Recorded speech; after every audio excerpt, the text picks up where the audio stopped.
Perfeito, boa tarde a todos. Queria muito agradecer a presença de todo mundo aí nessa quinta-feira de fevereiro, primeira quinta-feira do ano. Aliás, primeira quinta-feira de fevereiro, perdão. Bom, ao longo do mini curso a gente vem fazendo uma dinâmica do William falando das estruturas de grupo, agindo em conjuntos e agindo parcialmente em conjuntos, e eu fico com a parte linear, de tentar explicar para vocês como essas coisas funcionam de maneira em espaços vetoriais, atuando em espaços vetoriais, e o salto de ação de grupo em conjunto para representação de grupo em espaço vetorial é muito natural, assim. Parece que você só está mudando a perspectiva. Aqui, do jeito que é posto a definição, do jeito que foi posta a definição de representação parcial, esse salto não é tão natural. Mas eu vou tentar, depois de escrever a definição para vocês, ou melhor, antes de escrever a definição para vocês, convencer vocês de que a expressão que vai aparecer, as equações que vão aparecer, são extremamente naturais e é o esperado que fosse acontecer. Mas já de antemão, melhor, antes de eu começar essa conversa, vou recordar para a gente o que é uma representação de grupo, né? Então vamos recordando, porque afinal de contas, recordar é viver. Então, a gente diz que uma representação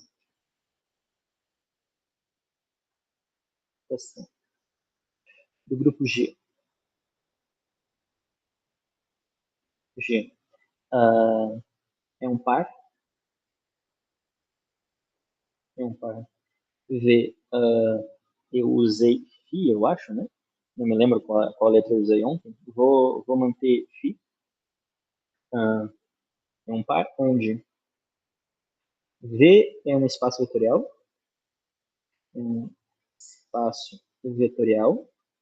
E φ, vou escrever a definição de φ é mais fácil. E φ é uma função que vai de G para o grupo linear de V, né? Ou seja, as transformações lineares de V em V que são invertíveis, né? Isso é um morfismo de grupos, né? E V é um morfismo de grupos. Mas o que eu quero dizer com um morfismo de grupos, né? O que eu quero dizer o que eu quero dizer explicitamente é que a gente tem essas duas equações. A primeira é que, escrevi errou aqui. A primeira é que φ dá a identidade em V, e a segunda é que φ, quando você aplica quando você faz uma composição de duas transformações lineares invertíveis, isso aqui devia resultar no produto GH. Deixa eu fazer o seguinte, deixa eu mudar isso aqui para subíndice, deixa eu dizer que eu pego G e eu levo uma φ subíndice G, isso. Assim fica mais coerente com as notações que a gente vem usando, né? Deixa eu deixar isso aqui um pouquinho mais para baixo, para não me atrapalhar. E aí fica mais bonitinho no texto depois. Perfeito. E aí aqui a gente diz que quando você aplica, quando você faz φ de G composto com a φ de H, isso deveria ser igual a φ de GH. Perfeito. Bom, ontem o William explicou de maneiras diferentes e várias vezes que se eu quero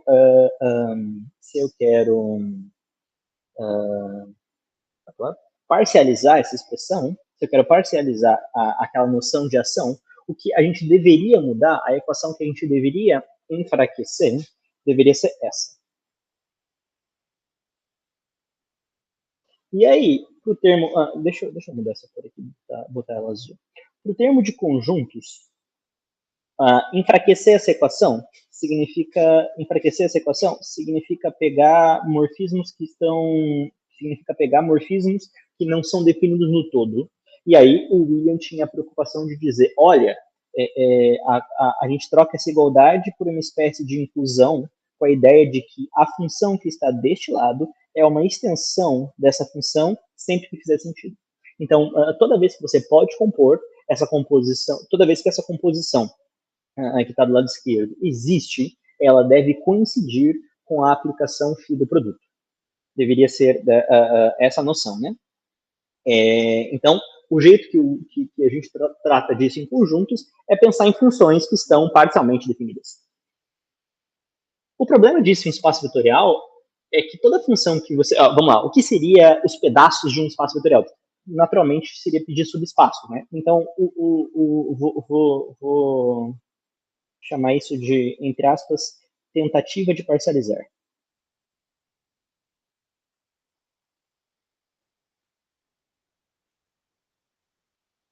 Uhum. A tentativa de tornar isso parcial, certo? A tentativa... esse espaço, vou passar isso tudo para a próxima parte. A tentativa de parcializar, a primeira tentativa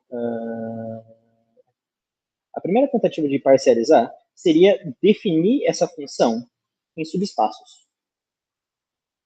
Seria você dizer que...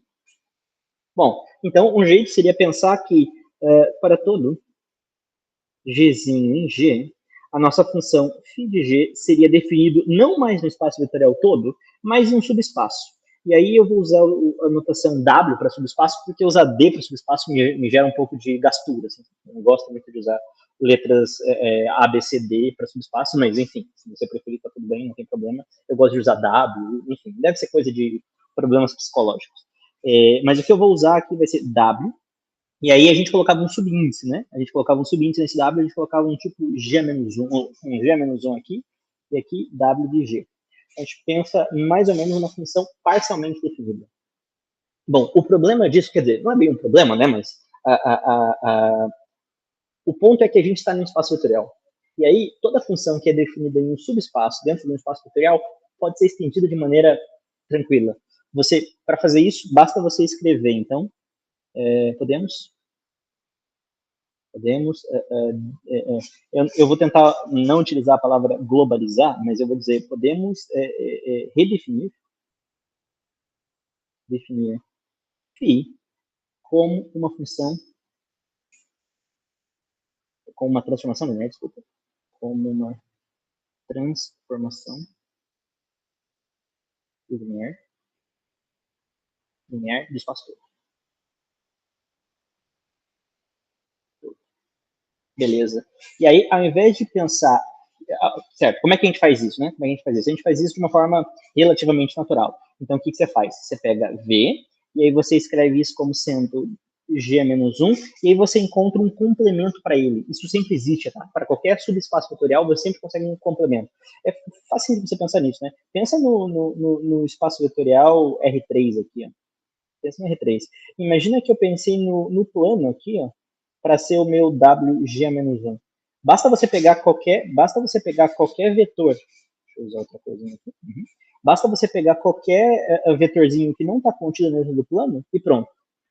Aí você encontrou, você escreve o espaço todo, daí agora como soma do meu subespaço, né, do meu subespaço G-1 com esse eixo aqui, certo? Então, você sempre consegue completar qualquer subespaço.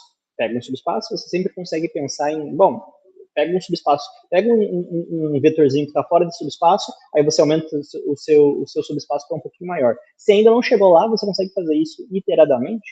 Em algum momento, você consegue encontrar um complemento. E aí eu vou chamar o complemento, talvez, de K de G-1. Tudo bem? Sempre. Então, a ideia aqui é que sempre existe complemento. Sempre existe complemento. Ok? Beleza. Deixa eu deixar esse desenho aqui do lado.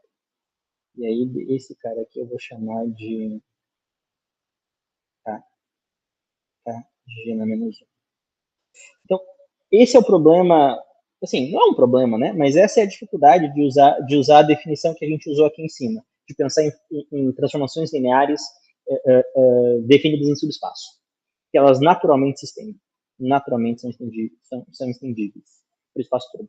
E aí, agora, como é que a gente faz? A gente pensa φ como sendo uma função que vai φ de G, uma função que vai de G e G, e ela faz o seguinte, nesse subespaço, ela se comporta como a φ de G, e no resto, você só entende como zero. Então, beleza. É assim, né? Isso aqui vai ser da seguinte maneira. Vai ser, você quebra dessa maneira aqui. Você faz que isso seja a φ de G em V se o meu V está no meu subespaço, W de G menos 1, e definir ele como 0 se ele está no K de G menos 1, certo? Aí, dessa maneira, olha só, por que eu escolhi a letra K, não foi de propósito, não foi sem querer, porque daí o KG menos 1 está contido dentro do kernel. Lembra do kernel de uma transformação linear? É onde dá zero, né? Isso aqui, o kernel de uma transformação linear são todos os vetorzinhos, tal que φ de G aplicado em V é igual a zero. Tudo bem? Tá. Então, dessa maneira, a minha φ de G facilmente é pensada como uma função do espaço todo. Então, aí gera uma dificuldade em definir a função como, só definir onde faz sentido, tá? Só definir onde faz sentido. Ou, pelo menos, essa expressão aqui dizer só quando faz sentido. Bom, mas espera aí. A gente não está num mato sem cachorro. Ainda tem como lidar com isso. Ainda tem como lidar com isso se a gente manobrar um pouquinho. Então, vamos fazer o seguinte, ó. Vamos fazer um desenho aqui. Então, deixa eu chamar isso aqui de... Deixa eu dizer o problema disso. Funções parcialmente definidas. Definidas. Ou melhor, transformações lineares, né? Chama de transformações lineares. Transformações lineares parcialmente definidas são extendíveis. De maneira simples. Então, como é que a gente resolve isso? Como é que a gente resolve o problema de enfraquecer aquela igualdade da composição? Como é que a gente enfraquece a equação da igualdade? A gente precisa... A gente não vai mais pensar que uma estende outra, assim, por espaço todo. A gente vai pensar de um jeito um pouquinho diferente. A gente vai fazer o seguinte, ó. Agora eu vou fazer um desenho aqui. Vou pensar aqui no meu espaço vetorial V. Vamos pensar aqui no meu espaço vetorial V, certo? E aí eu vou fazer aquele desenho que o William fez. Deixa eu esquecer o V por um tempo. Vou só fazer aquele desenho que o William fez. Tá? Então aqui a gente tem, vamos lá, a gente tem aqui o domínio da G, aqui a imagem da G. Perfeito. Aqui o domínio da H. Opa, isso. E aqui o contradomínio da H, perfeito? E aí a gente tem. E aqui a gente tem. Primeiro azul, isso. Aqui a gente tem. Vai daqui até aqui a função φ de G. E a função que vai daqui até aqui, φ de H. E aí aquela discussão. Se você pega no domínio certo, quando você aplica, você vai cair aqui. E aí, o grande lance é que, para você compor... Peraí. Deixa eu desenhar o espaço aqui também. Isso. E aí, o que aquela equação do William quer dizer é que se você toma elementinhos aqui, quando você aplica a φ de G, você cai nesse ambiente, e aí aqui é um lugar onde você pode aplicar a φ de H e cair aqui também. E aí, o que a equação do William dizia é que se você simplesmente aplicar a φ de GH, não, HG, né? HG, talvez eu devesse ter escolhido a direção contrária, ela coincide com a composição. Tá, então peraí. Então, na verdade, aquela equação do William quer dizer que essas duas coisas aqui são iguais. Φ de G composto com φ de H vai ser igual a... deixa eu fazer o contrário, então. Aqui é o HG, né? Isso. Então, a equação do William diz pra gente que φ de G composto com φ de... φ de H, desculpa. Φ de H composto com φ de G é igual a φ de GH, contanto que eu aplique esse sujeito no lugar certo. Num espaço certo aqui, que é esse sujeito aqui. Isso aqui vai dar φ de HG. Mas quem que era esse restrito, né? Mas quem que é esse espaço certo aqui? Esse espaço aqui acaba sendo a interseção, ó, esse espaço em verde aqui, acaba sendo o quê? A interseção do domínio da G com o domínio da HG, que é GH a menos 1. Tudo bem? Tudo bem? Tem que estar nessa interseção. Uhum. E aqui vai ser o domínio da... Cadê? Isso. Então, se eu restringir esse domínio. Isso é, se eu simplesmente aplicar esse sujeito no domínio da G-1 aqui. G-1 inter domínio da GH-1. Aqui também. Domínio da G-1 inter domínio da GH-1. Tudo bem? Tá. Mas como é que eu garanto que eu vou pegar um vetorzinho no lugar certo? E essa parte é a parte mais complicada. Certo. Para isso, você precisa tentar descrever esse espaço aqui. Para isso, você precisa tentar descrever esse espaço aqui no lugar certo. Você precisa tentar descrever esse espaço aqui. O que eu quero dizer é que é como imagem de um operador. E é basicamente isso que a equação de representação parcial faz. Tudo bem? Certo. Então, eu vou fazer o seguinte, ó. Vou olhar para esse lado da expressão, tudo bem? Vou olhar para esse lado aqui da expressão.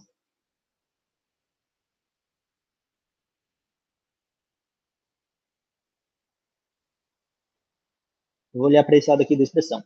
Vamos escrever o seguinte, ó. Φ de HG, quando eu aplico isso em um V, certo? Eu falei para vocês que o problema de você tentar definir funções parciais é que elas facilmente se estendem para funções gerais, tudo bem? E o jeito mais fácil de fazer isso é isso quando você estende para um pedaço que está no núcleo. Para um pedaço que está no núcleo da função φ original, né? Ou pelo menos, não da função φ original, desculpa, da função φ extensão. Então, esse é o jeito fácil de fazer, você define como zero. Então, quando eu escrevo ela assim, ó, eu estou assumindo para mim que isso aqui só vai dar diferente de zero se esse cara está no domínio da HG. Ó, veja, o que a gente está fazendo aqui, a gente está tentando compreender qual é a equação que deveria aparecer, tá? Então, essas coisas que eu estou falando, quando eu apresentar a definição correta para vocês, aí a gente vai provar tudo isso, tá? Aí vocês vão ver, eu estou meio que tentando entender qual é a equação que deveria aparecer, e aí, a partir do momento que a gente encontra qual é a equação que aparece, pronto. Aí a gente consegue tudo, daí a gente consegue tudo fazer sentido, tudo bem? Mas, quando eu escrevo assim, eu já estou assumindo de algum jeito que esse cara está dentro do domínio da GH, está dentro do domínio da HG, né? Que é esse WHG-1. Tudo bem. Mas como é que eu faço para garantir que ele está tanto aqui quanto aqui? Como é que eu faço para garantir que ele está tanto na primeira quanto na segunda? Porque aqui ele sempre está. Se eu aplico a φ de GH, quer dizer que ele está lá. Como é que eu faço para garantir que ele está nesses dois? Bom, um jeito de fazer isso é, por exemplo, escrever ele como qual é a função que tem como contradomínio esse sujeito. Então, deixa eu escrever isso aí. Φ de G está lá dentro. Então, como garantir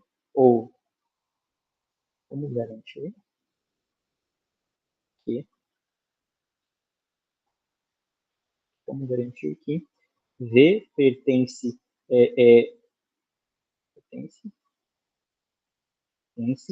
a φ de G menos 1. Opa, φ de G, exatamente.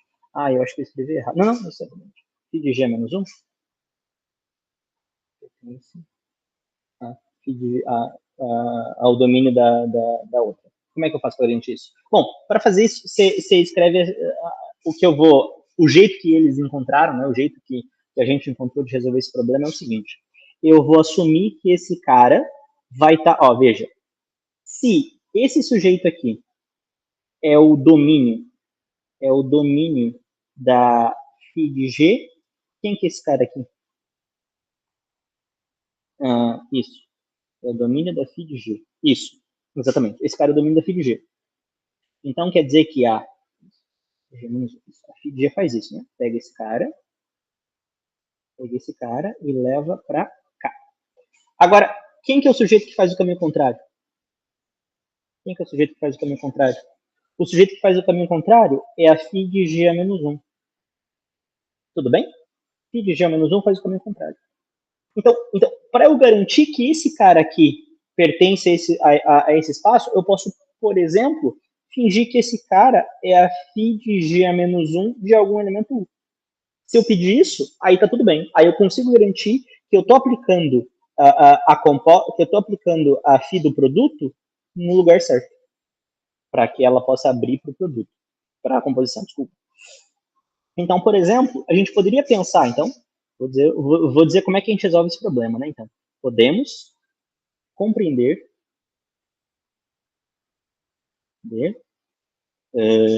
podemos compreender φ de como a gente faz? Sim.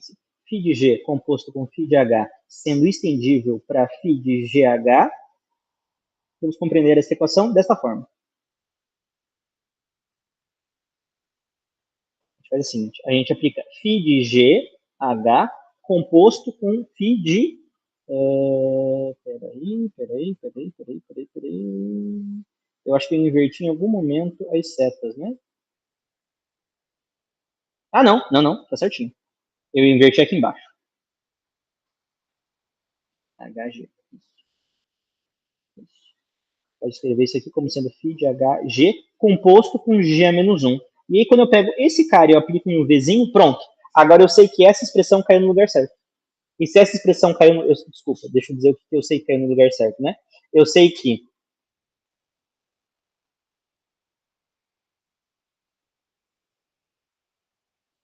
Aí eu sei que φ de HG aplicado em φ de G menos 1V. Pronto.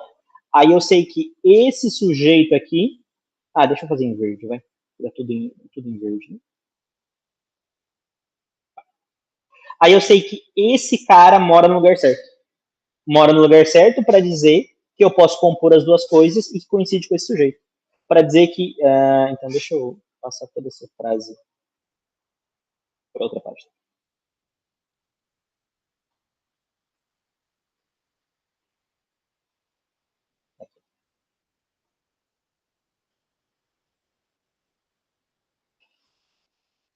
Para dizer que esse cara está no domínio certo, está no lugar certo.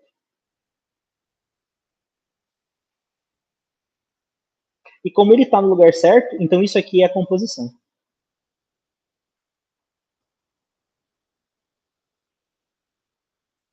Vocês entenderam o problema aqui? O problema aqui é que eu não posso simplesmente assumir... Tá, outra coisa, né? Volta que eu acho que eu não expliquei isso direito. Mas quando a gente faz a extensão, essa extensão aqui também muda de acordo com o subespaço que eu escolhi para fazer o complemento. Se eu escolher outro subespaço aqui diferente, essa função pode ser diferente da primeira.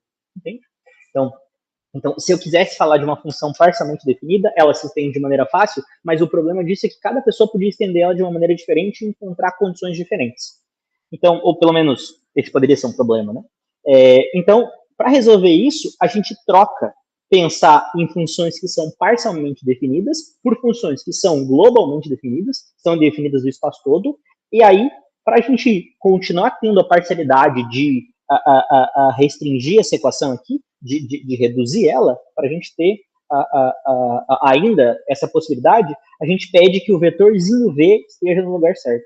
Para fazer isso, a gente inclui essa expressão aqui no começo. Tudo bem? Alguém tem alguma dúvida dessa parte? Eu sei que talvez tenha sido muita informação. Eu tentei fazer o mais explícito possível, mas talvez eu tenha ido rápido demais. Alguém, tipo, tudo bem, vai. Isso aqui foi uma solução, poderia ter várias outras soluções para encontrar o vetorzinho ali dentro. Isso aqui foi uma solução delas, assim, foi talvez uma solução que pareça que eu tirei do bolso, eu entendo, mas pelo menos vocês entenderam por que isso é uma solução para o problema?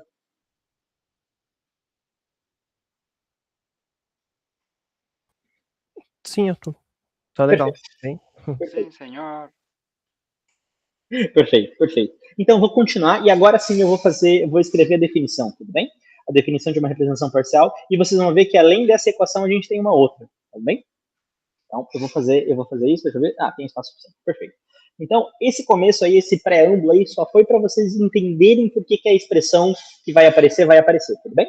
Então, eu vou dizer o seguinte, ó. Então, chama isso de definição mesmo. Definição. Vai. Uma representação parcial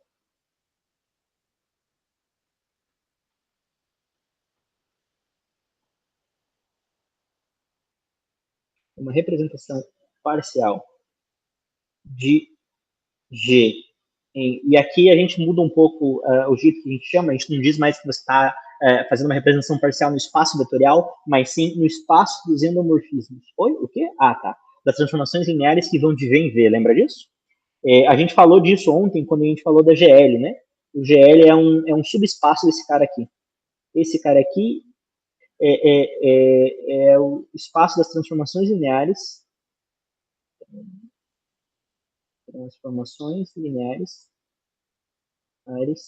de V em V.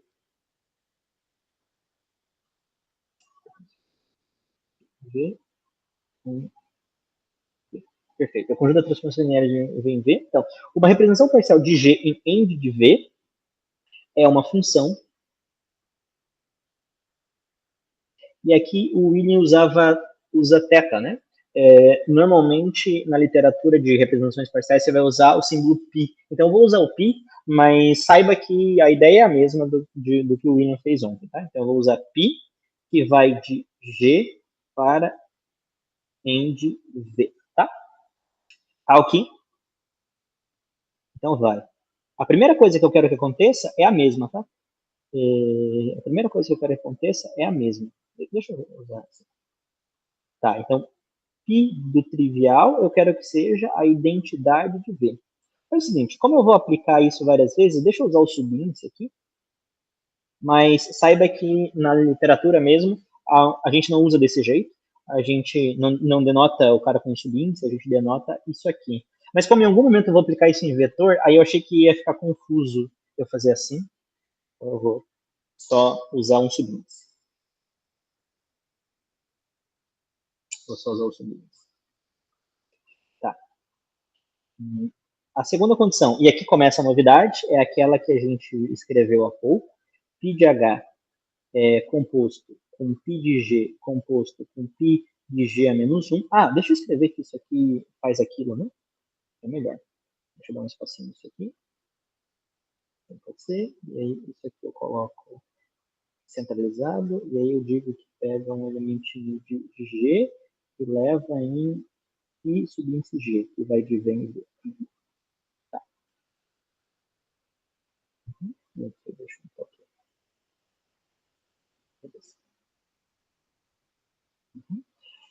Então, isso aqui eu componho as duas coisas. HG composto com π de G a menos 1. Veja, o que a gente fez aqui atrás foi olhar para o lugar de chegada, tudo bem? Foi olhar para esse espaço aqui. Mas eu poderia ter feito toda a mesma interpretação olhando para esse cara aqui. Toda a mesma interpretação. Esse cara, quem que é esse sujeito aqui, né? Esse sujeito é... Quem que é esse sujeito aqui, né? Esse sujeito é WH, que é a imagem do W, inter a imagem do GH. Perfeito. E aí você poderia ter feito a mesma construção e encontrar uma equação similar, que eu vou escrever qual é a equação aqui. A equação é uma prima da primeira. Eu vou ficar sem espaço aqui. Deixa eu subir isso aqui. Esse cara também. Que é uma prima da primeira, e eu vou escrever ela dessa maneira. Eu vou dizer que π de H menos 1, composto com π de H,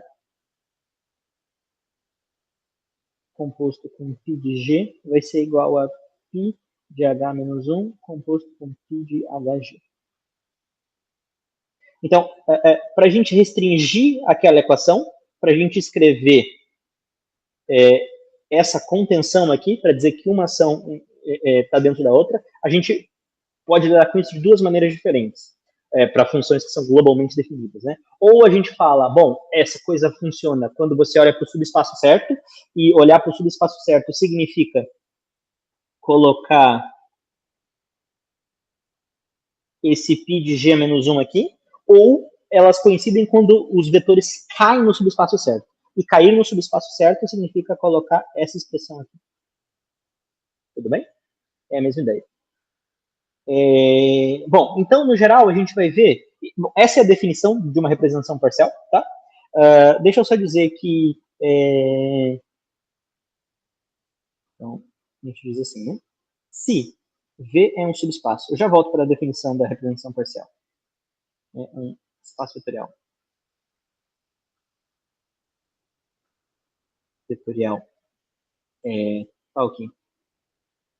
Φ que vai de G para N de V é representação parcial.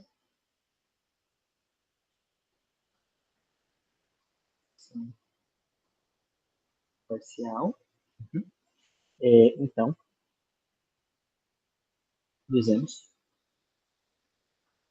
que VI é um G módulo parcial.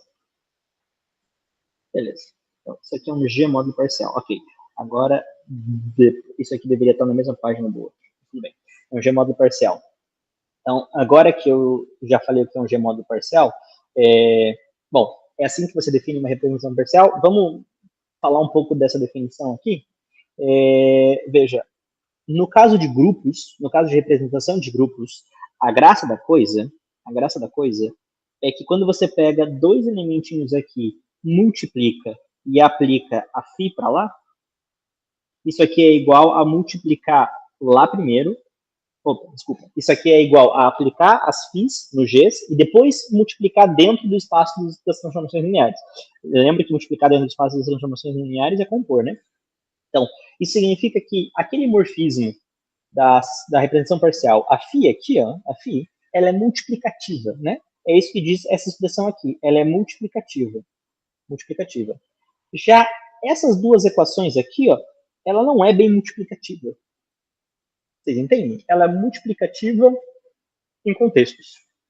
O Javier, o professor Javier, que inclusive está aqui presente, ele gosta de dizer que ela é multiplicativa sempre que você tem o chicletinho junto aqui do lado, tá ligado? O chicletinho. Sempre que você tem esse chiclete aqui no meio. A gente talvez usasse o termo sempre que você tem o cidadão segurando a vela, sabe? Você tem a pessoa segurando vela, aí pronto, aí você pode juntar esses dois aqui. Né? O Javier sempre conta a história de quando você, sabe? O cara namora a menina e aí o pai não quer que nada aconteça e daí pede para sempre levar o priminho junto, o irmão mais novo junto, enfim. É isso aqui que é a goma de mascar, o chiclete aqui. Ou vela, sei lá. Não sei como é que você gosta de pensar isso, mas enfim. O fato é que você só pode multiplicar quando você tem esse cara aqui. Para ser um pouco mais acadêmico, a gente pode dizer que a gente só pode multiplicar quando você tem a testemunha. Quando você tem essa testemunha do lado, aí você pode fazer a multiplicação. Repare que a testemunha vale tanto para você compor as expressões com a testemunha, ou para você pré-compor as expressões com a testemunha aqui atrás.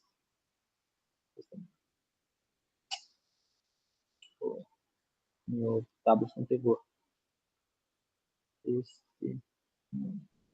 Então você precisa da testemunha para poder fazer essa composição.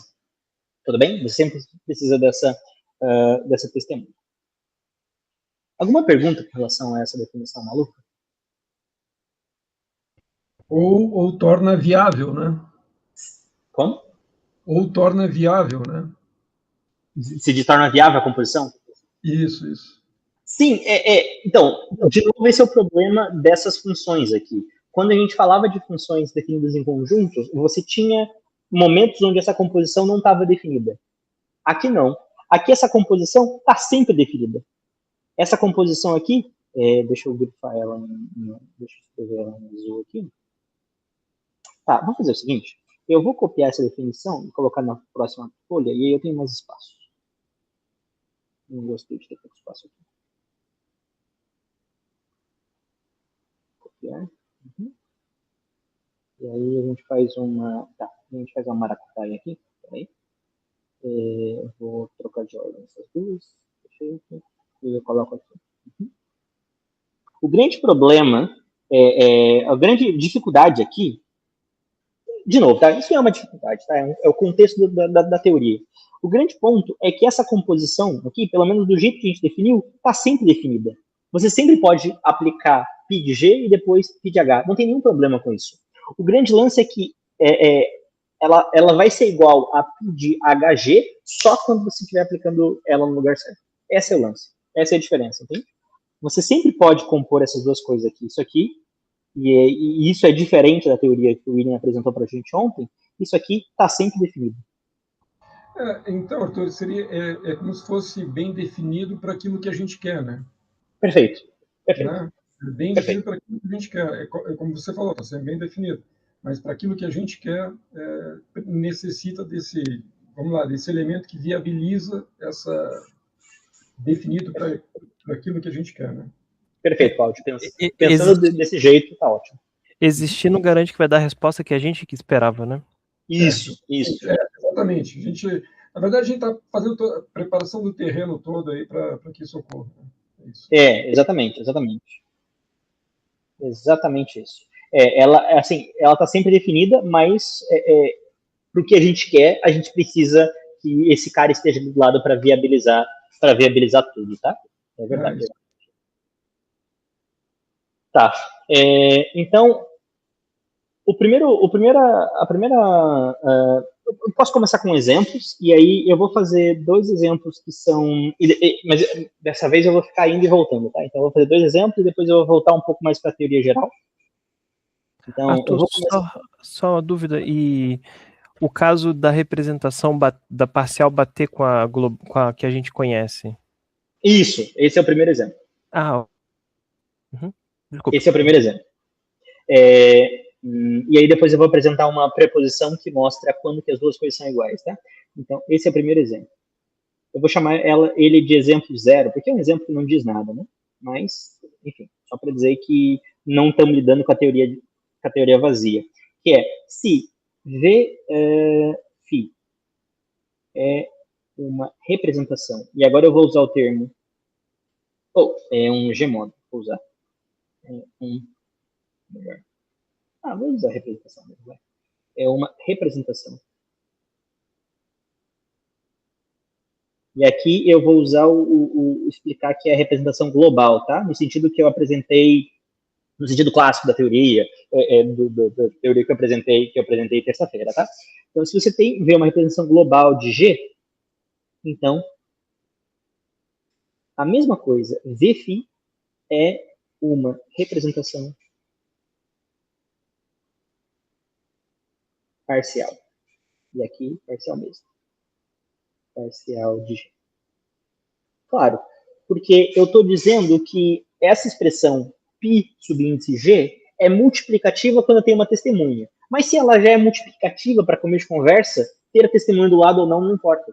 Entende? Ela já é multiplicativa desde sempre. Então, ter essa testemunha aqui do lado ou não faz a menor diferença. Por isso que sempre é uma representação parcial. E aí a gente tem até um jeito de pensar isso, que é o seguinte, ó. Então, as representações de G, ou os G-módulos, né, eles estão, em algum sentido, dentro das representações parciais. Então, as representações parciais, elas são, a princípio, a gente ainda não viu isso, né? Vai que não tivesse nenhum exemplo. Poderia ter, né? Imagina, nenhum exemplo de uma representação parcial que não é global, né? Enfim, mas tem. Não se preocupem, tem. Isso. Então, mas de algum sentido, as representações de G estão dentro das representações parciais de G, tá? E aí a notação que a gente usa para isso, né, é essa construção aqui. Quem sabe de categoria, isso aqui é um funtor, tá? Isso aqui eu estou construindo um funtor, tá bom? Mas enfim, não vou entrar nesses detalhes, mas é um funtor, inclusive, que leva para uma subcategoria plena. Mas esquece. Quem não sabe de categorias, não se preocupe com isso. Mas o fato é que toda representação usual, global, é uma representação parcial, tá? Esse é o exemplo 0. E agora, deixa eu apresentar um exemplo que, de fato, tem alguma construção interessante aqui.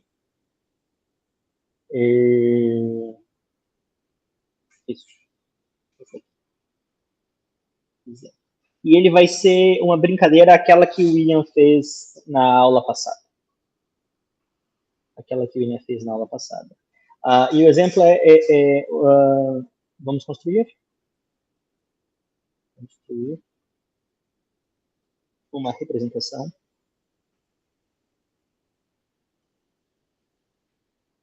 parcial de C3. Lembrando que C3 é o grupo cíclico de ordem 3, né? Ele tem 3 elementos, E, G quadrado, e ela respeita aquela equação lá, que G ao cubo dá o trivial. Opa, não vou usar G não, vou usar A. Tá. E aí, vamos verificar que isso de fato... bom, a gente vai fazer o que o William fez ontem, né? Do tipo assim, ele começou com uma ação global, ele começou com uma ação global, aí ele restringiu a um subconjunto e construiu a representação parcial associada, né? Ação. Isso, você construiu uma ação parcial associada. Então, vamos lá. Você tem aqui o triângulo equilátero. Tá bem pouco equilátero esse tem.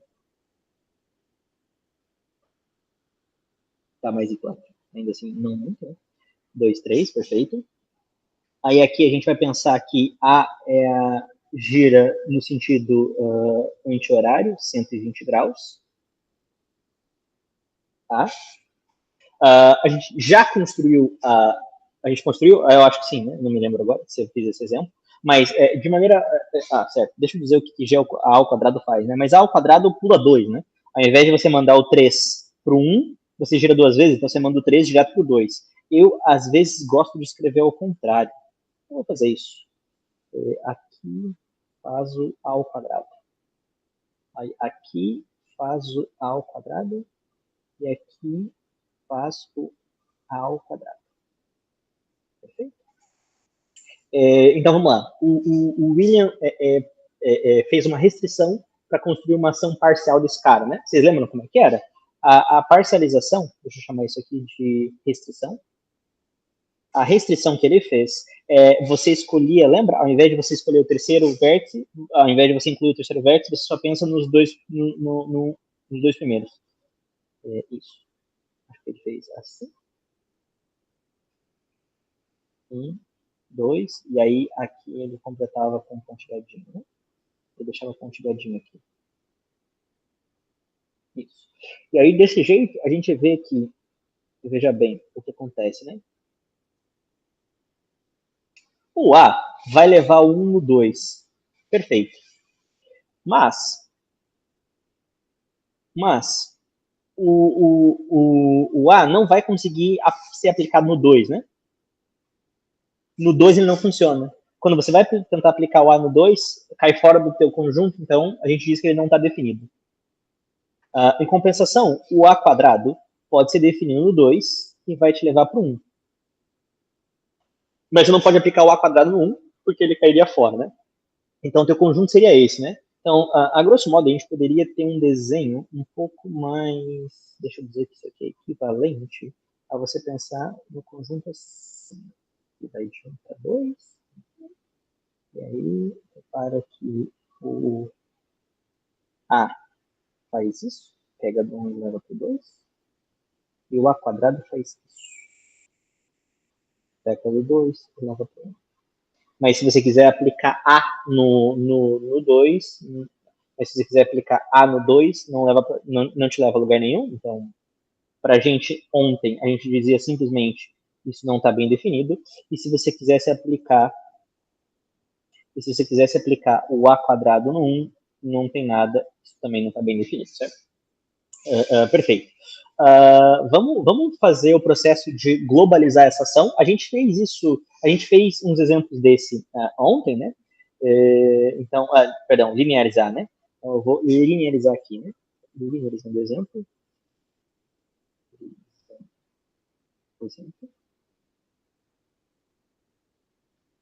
Como é que a gente fica com isso, né?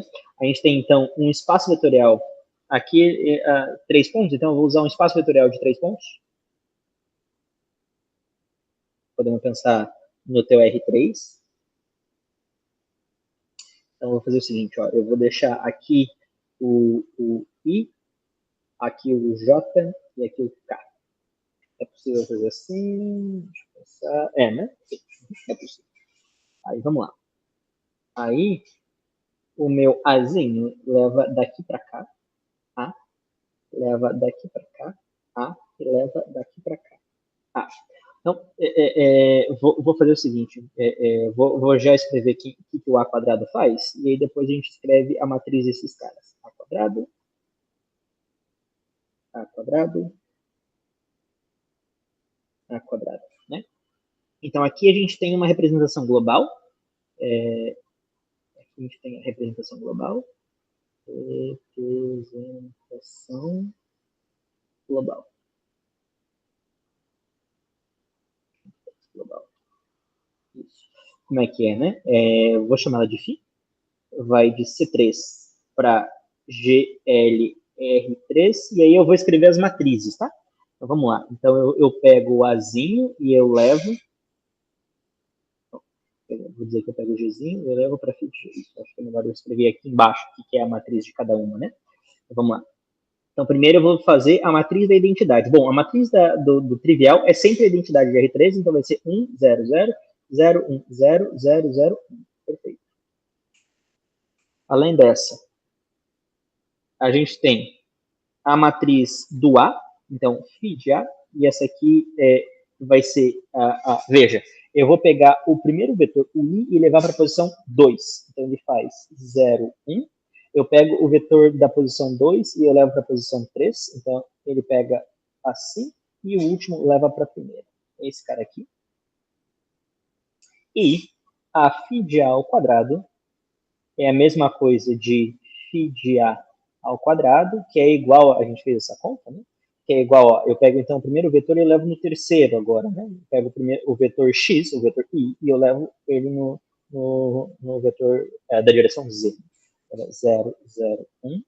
Eu vou pegar o segundo vetor e levar na posição da primeira, então 1, 0, 0, e o último fica 0, 1, 0. Perfeito. Então, aqui a representação, e essa daqui é uma representação global de C3, né? De C3 em R3. Perfeito. E agora, vamos fazer a mesma construção que a gente fez aqui, parcializar. Então, como é que a gente faz para parcializar aqui? Aqui, o William escolheu simplesmente dois vértices, o vértice 1 e o vértice 2. Aqui, para a gente parcializar isso, corresponde a também escolher dois, só que a gente vai escolher dois vetores. E se a gente escolhe dois vetores, como eu quero que tudo seja linear, na verdade eu pego o espaço vetorial gerado por eles. Então, aqui o que eu vou fazer é considerar, então, para restringir, da mesma forma, consideramos o espaço, o subespaço, espaço gerado por I de J, ou seja, o plano ordenado, o plano X, ó, Y. Tudo bem? Eu escolho o plano XY. Então, eu vou copiar esse mesmo desenho.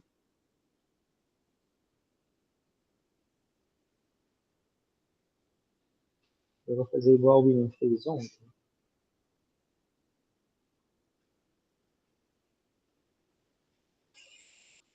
Que é deixar empontilhado esses caras aqui.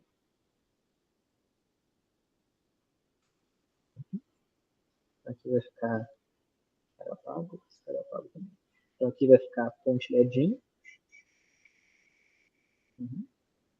E esse cara é o cara. Perfeito. E aqui eu tinha a ação do A.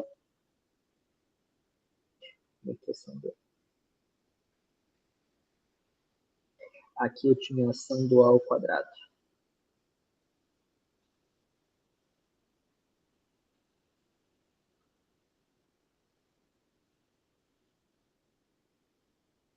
Ao quadrado. Tá. Então, quem aí puder, me ajuda. Então, a gente vai construir uma nova função. Então, vamos construir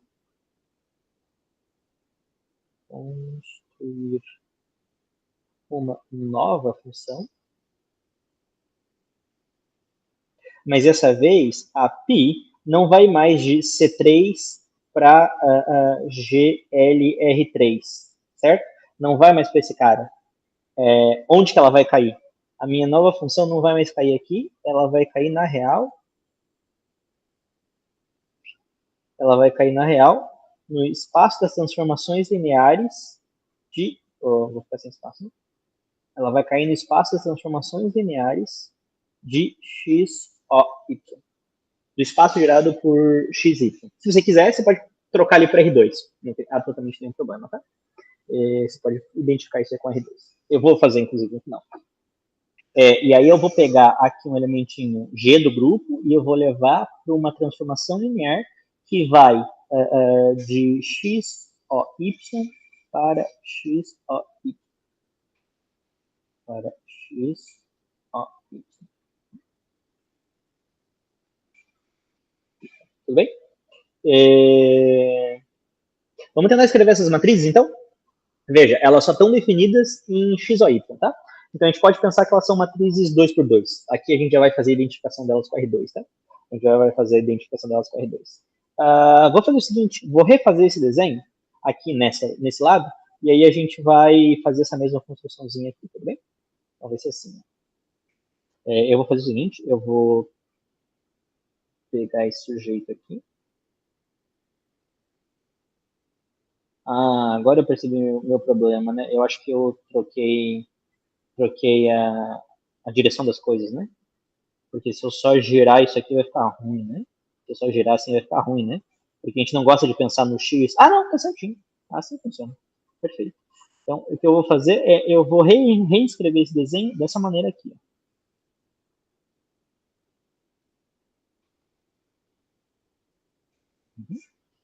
Bom, esse espaço aqui tanto faz como tanto fez. Aqui é o X, O, Y. E aí veja só o que acontece. O meu A faz isso. E o meu A faz isso. E o meu A ao quadrado faz o caminho contrário. E aí vamos escrever quem vão ser as funções, tudo bem? Me ajuda.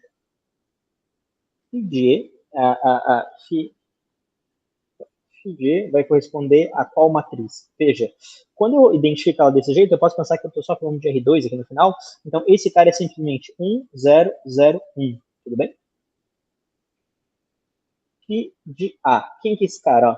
Esse cara vai pegar o vetor, o vetorzinho, o vetor canônico x e vai levar ele para a posição y. Tudo bem? Então, ele vai pegar o primeiro vetor da base canônica e levar para a segunda. Vai fazer 0, 1. Mas, em compensação, ele não está definido nesse cara. Porque, a rigor, o que o A gostaria de fazer com esse cara? O A gostaria de pegar esse cara e jogar para cá. E jogar para o terceiro vetor da base canônica, para o K. Só que ele não pode. O K não está no espaço. Então, isso aqui dá simplesmente 0. Então, ele é simplesmente nulo nesse cara. Em compensação, o π de A ao quadrado, quando você aplica ele no primeiro vetor da base canônica, no 1, 0, 0, o que o A gostaria de fazer? Gostaria de pegar esse vetorzinho aqui, ó, e jogar para cá. O A ao quadrado. Só que ele não pode, né? Porque o K não está no meu subespaço, não está no meu subespaço de interesse. Então eu digo que isso simplesmente é 0.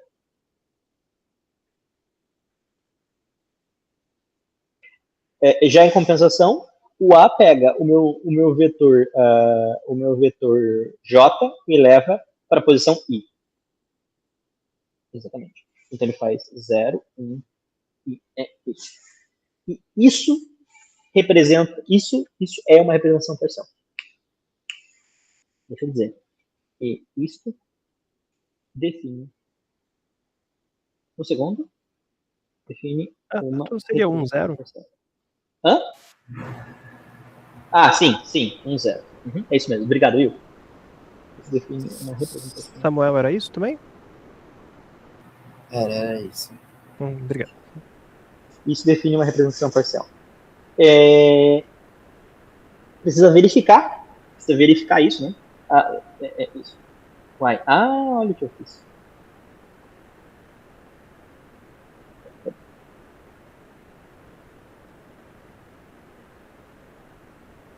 Isso define uma representação parcial. Claro que precisa verificar, e os passos que precisa verificar é esse. Então, o primeiro que a gente precisa verificar é que o π de E dá igual à identidade do meu espaço, então do x, o, y. Peraí, define uma representação parcial. Deixa eu dizer, precisa verificar. Eu vou verificar algumas equações, e aí eu deixo outras para vocês se divertirem em casa. Olha aí que legal. Então, a primeira é que π de E dá a identidade do meu espaço de interesse, x ou y. Isso funciona, né? Porque ele dá a identidade, né? Se você escrever em termos de x ou y, você vai colocar um zero a mais aqui, mas que não faz a menor diferença, né? Então, deixa eu já identificar esse cara com R2, né? Espera só um segundo, eu preciso fechar a porta aqui.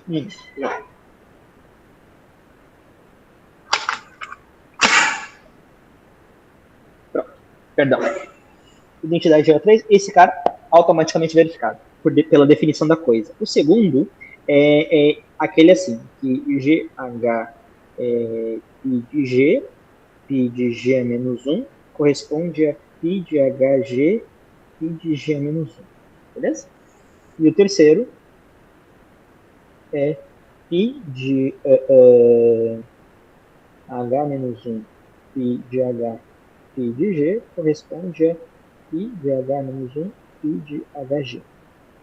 Eu vou verificar só uma dessas duas, porque cada uma delas vai dar algumas equações que a gente precisa olhar. A gente não tem uma representação geral para essas coisas, né? Para essa matriz, a gente não tem uma representação geral. Então, para cada uma delas, a gente tem algumas continhas que a gente precisa fazer. Eu vou fazer essa daqui agora. E a última eu deixo para vocês em casa, tá? Para vocês tentarem verificar em casa. As equações vão ser praticamente as mesmas das que eu vou fazer, mas é um exercício divertido quando a gente não está muito habituado com isso, né? Então, esse aqui fica para casa para vocês, tá? E a outra ali eu vou verificar. Então, vamos lá. Vamos lá.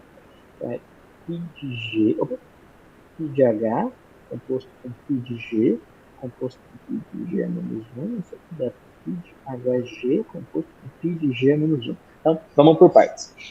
A primeira delas é quando H é igual a E. Se H for igual a E, nada a se fazer, certo? Porque de um lado eu vou ter a identidade, e do outro eu tenho só o G. E aí as duas coisas ficam iguais. Então, nada a se fazer. Agora, vamos ter coisas para fazer quando H for, por exemplo, G.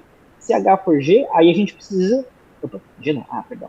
Se H for A, aí a gente tem coisa para fazer. Aí vamos ver o caso em que G é igual a A, e a gente precisa verificar também o caso onde G é igual a ao quadrado, tudo bem? Mas quando G é igual a A, essa equação a gente escreve assim. π de A composto com π de A, composto com π de A, composto com π de o inverso do A, que é o A ao quadrado. Com A ao quadrado. Isso aqui deveria dar igual a π de A ao quadrado, composto com π de A ao quadrado. Ó, repare que aqui eu multipliquei os dois, né? Aqui eu multipliquei os dois. Então vamos ver. A gente sempre tem na mão essas matrizes aqui. Então, lembrando que a A é a que tem 1 na segunda entrada da primeira coluna e o A ao quadrado é o que tem 1 na primeira entrada da segunda coluna. Desculpa. 1 na primeira entrada da segunda linha. Tá, vamos lá. Beleza. Então, vamos verificar essas expressões. 0, 1, 0, 0. 0, 1, 0, 0. 0, 0, 1, 0. Vamos lá. Então, o primeiro produto dessas daqui vai dar 0, né?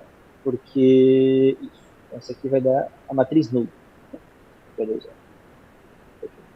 Vou ver se tem um zero só. Porque quando você multiplicar essas duas matrizes aqui, os uns não vão bater, né? Tá. Agora, então, desse lado aqui deu 0. Vamos verificar do outro. O outro lado é a matriz 0, 1, 0, 0. 0, 1, 0, 0. Isso também vai dar 0, né?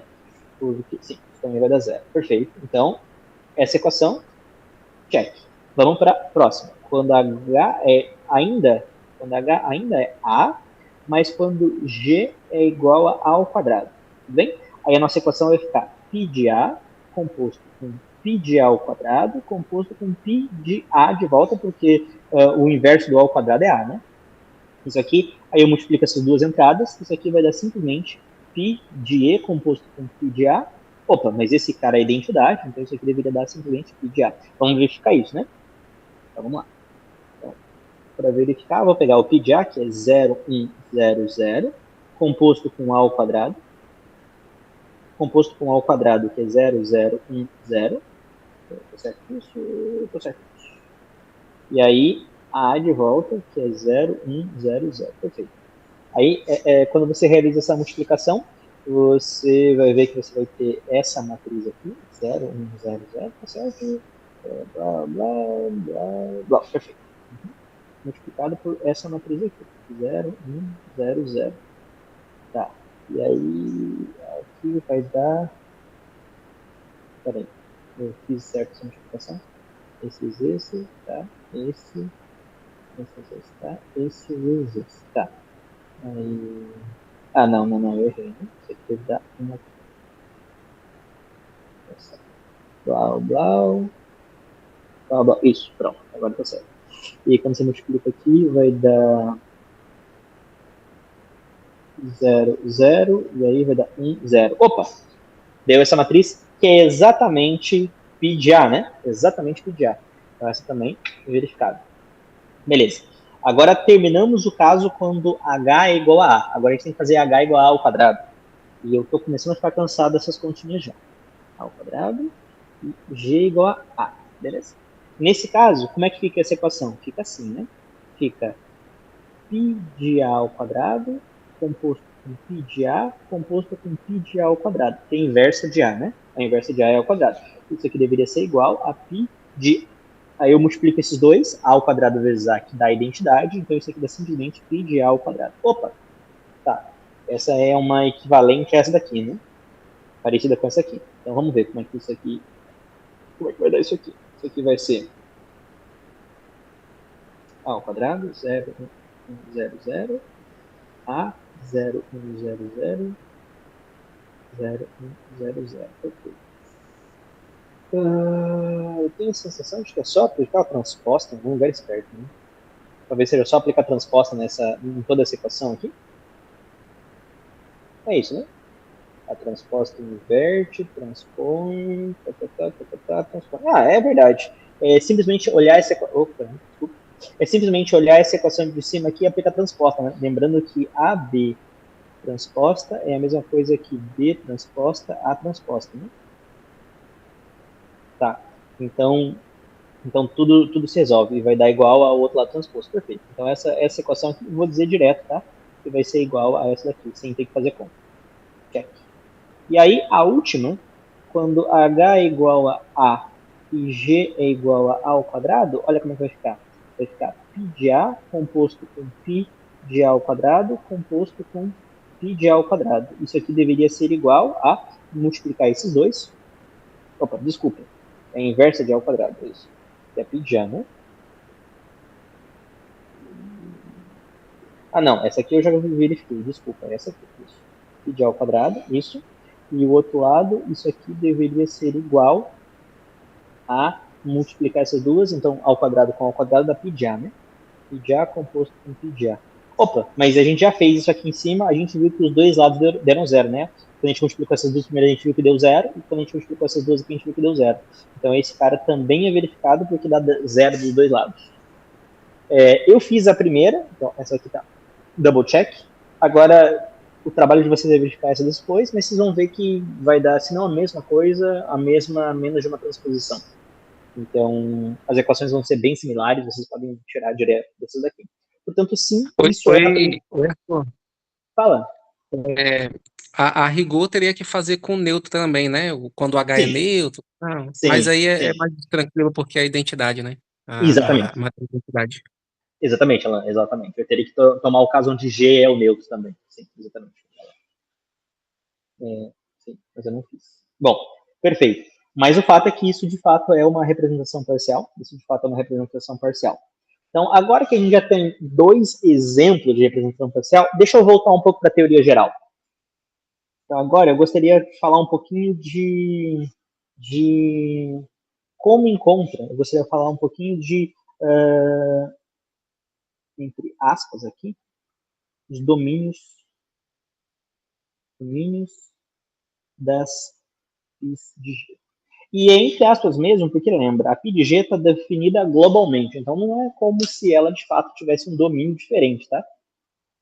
Não é como se ela de fato tivesse um domínio diferente. Mas,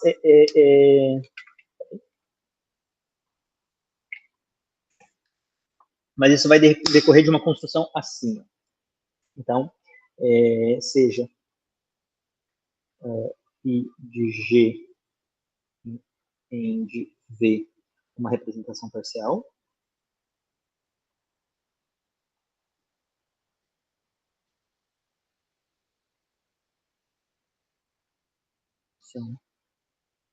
parcial, parcial. Então, primeiro note o seguinte fato.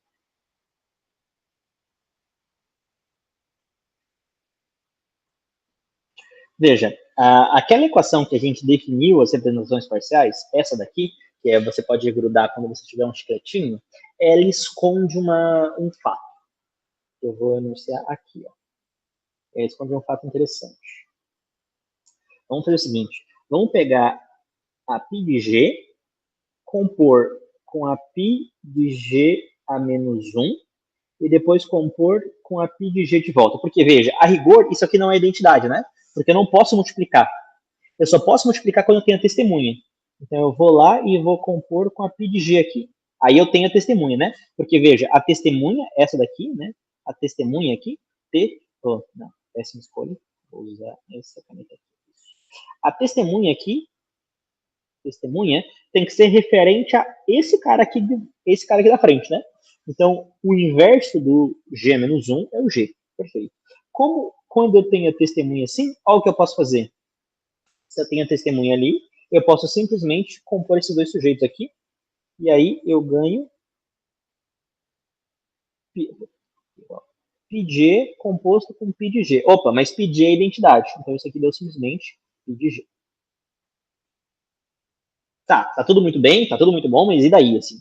Você só reescreveu o π de G, né? Então, olha a conclusão que a gente tira daqui. π de G é a mesma coisa de pegar a π de G e compor com esse mapa esquisito aqui, ó. π de G é menos 1 composto com π de G. Quem que é esse sujeito aqui? Que diacho é esse sujeito aqui? Veja, a grosso modo, isso é agir com a G e depois voltar. Isso deveria, e aí um pouco de teoria de semigrupo inverso, mas isso deveria ser um idempotente. Isso deveria ser uma espécie de uma identidade local. E de fato vai ser, tá? Essa vai ser a identidade do domínio da G. Ou do domínio da G, né? Porque o domínio da G está definido todo o NV, né?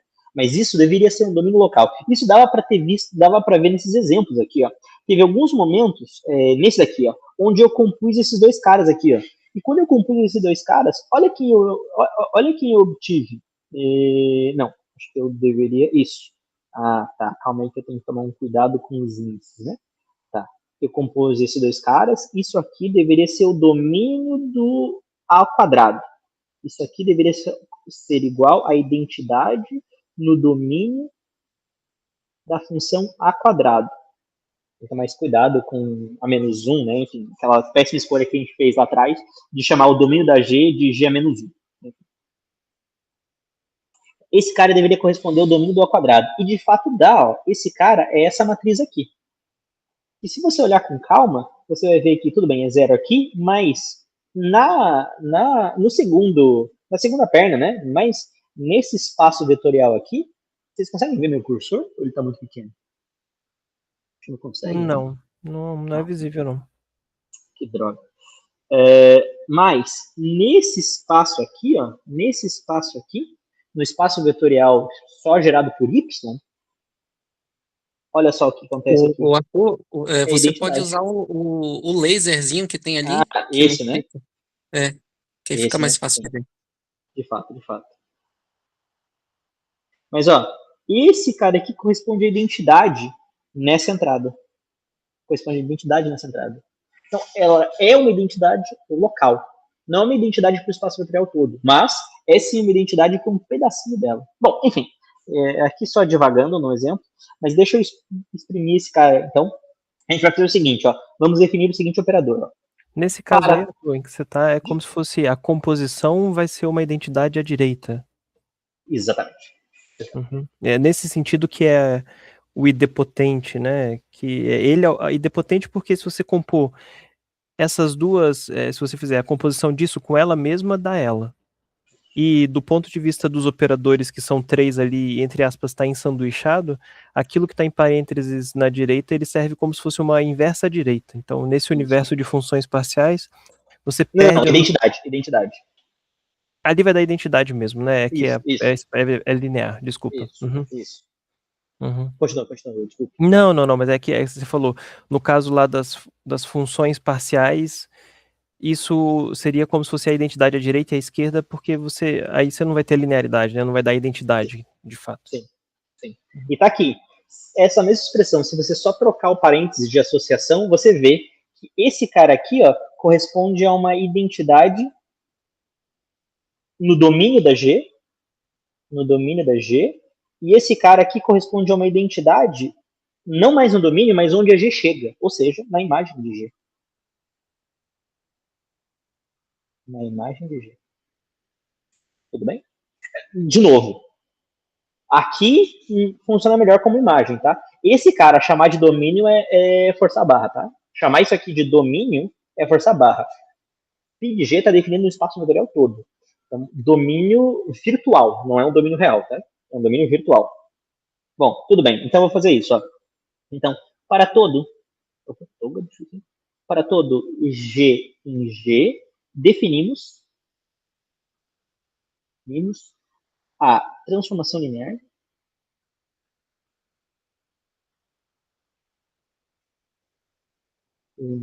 e tem uma escolha aqui a se fazer, tá? Então, livros às vezes tomam referências diferentes, mas como eu gosto de fazer as coisas à esquerda, eu prefiro dizer dessa maneira. Eu prefiro definir o epsilon de G, que vai ser uma transformação linear que vai de V em V. Esse espaço aqui. Epsilon de G, que eu vou chamar de π de G composto com π de G a menos 1. E esse cara vai de V em V. Tudo bem? A gente define, então, essa transformação linear. E aí a primeira coisa que eu vou ver, o jeito que o William falou ali, é ver que isso aqui é um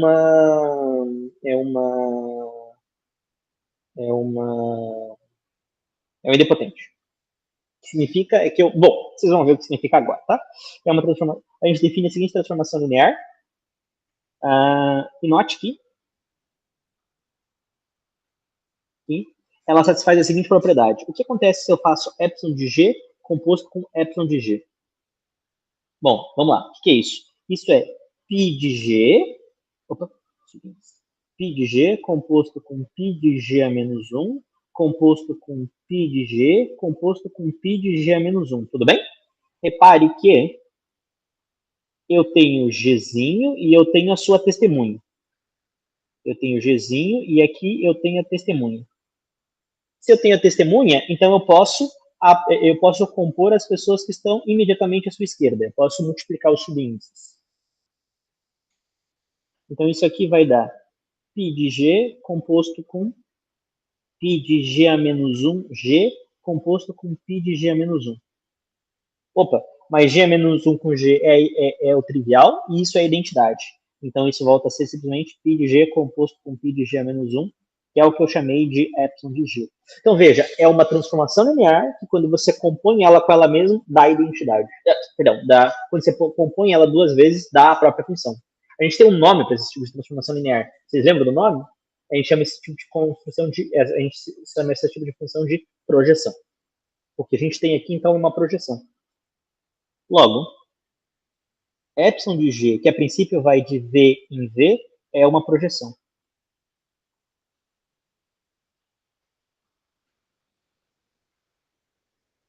Uma projeção. E se, e se denotarmos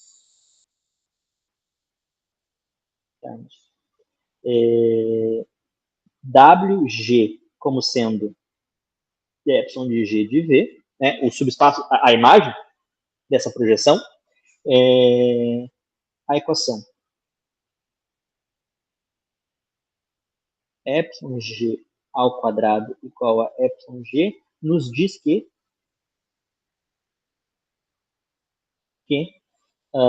epsilon G, quando você restringe a WG, isso aqui dá a identidade em WG. É isso aqui, ó. Esse cara aqui é a identidade na imagem de G. Esse cara aqui é a identidade na imagem de G. Tudo bem? Então a brincadeirinha é mais ou menos essa daqui. Beleza? E agora, munido de toda essa construção, a gente consegue fazer a seguinte construção. Ó. Então, vou chamar isso de preposição. Preposição.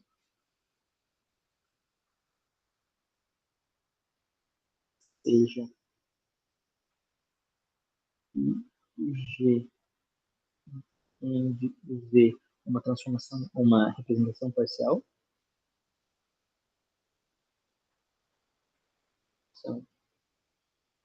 Parcial de uma representação parcial. Então,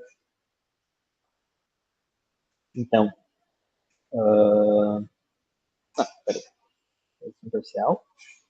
Se WG é igual a π de G, deixa eu fazer assim, vírgula, epsilon G igual a π de G composto com π de G menos 1 para toda G e WG é igual a epsilon de G aplicado em V para todo G em G. Então, e aí eu vou usar aquela notação que o William usava, que o William representou para a gente uma hora, que é o seguinte. Ó. Então, WG π de G escrita WG, esses caras aqui, definem uma ação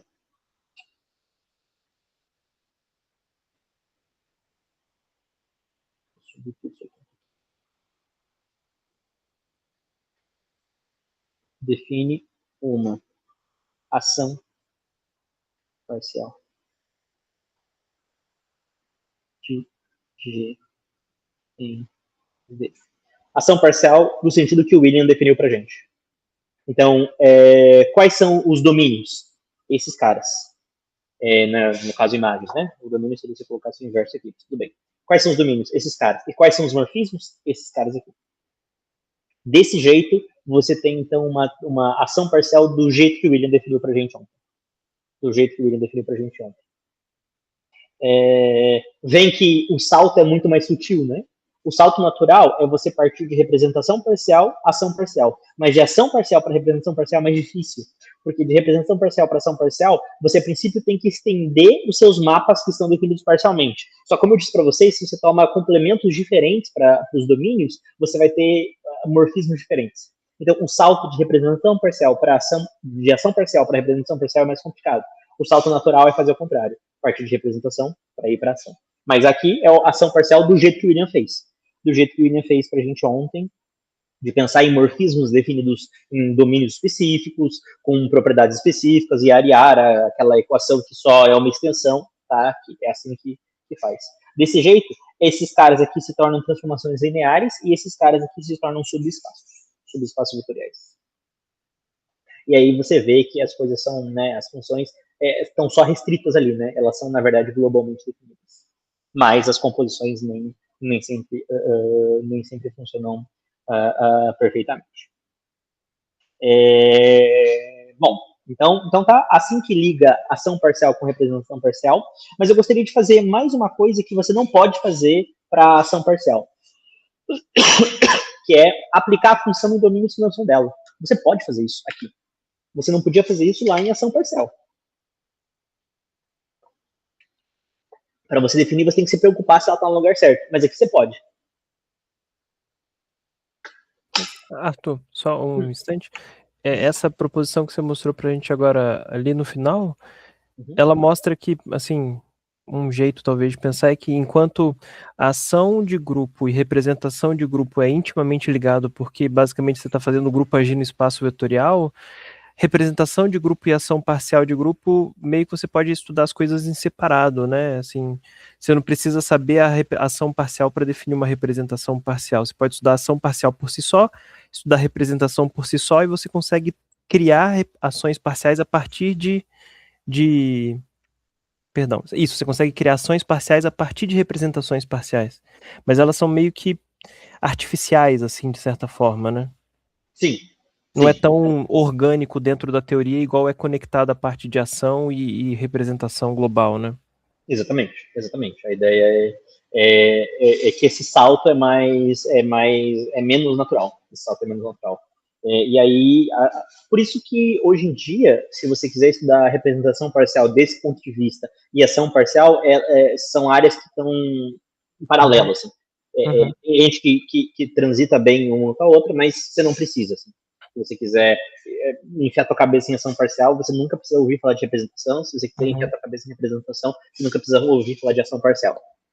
Pode desenvolver um estudo para cada linha e não conversa uma coisa com a outra, não necessariamente. Ainda que eu tenho para mim que todos os teoremas de representação parcial podem ser traduzidos para ação parcial e vice-versa, mas não sei, assim, não vejo ninguém fazendo esse meio de campo. Não vejo ninguém fazendo exatamente esse meio de campo. Mas você pode, eu acho. É uma filosofia minha que eu acho que tem como ligar uma coisa com a outra, assim, deve ter como. Não acredito que não tem.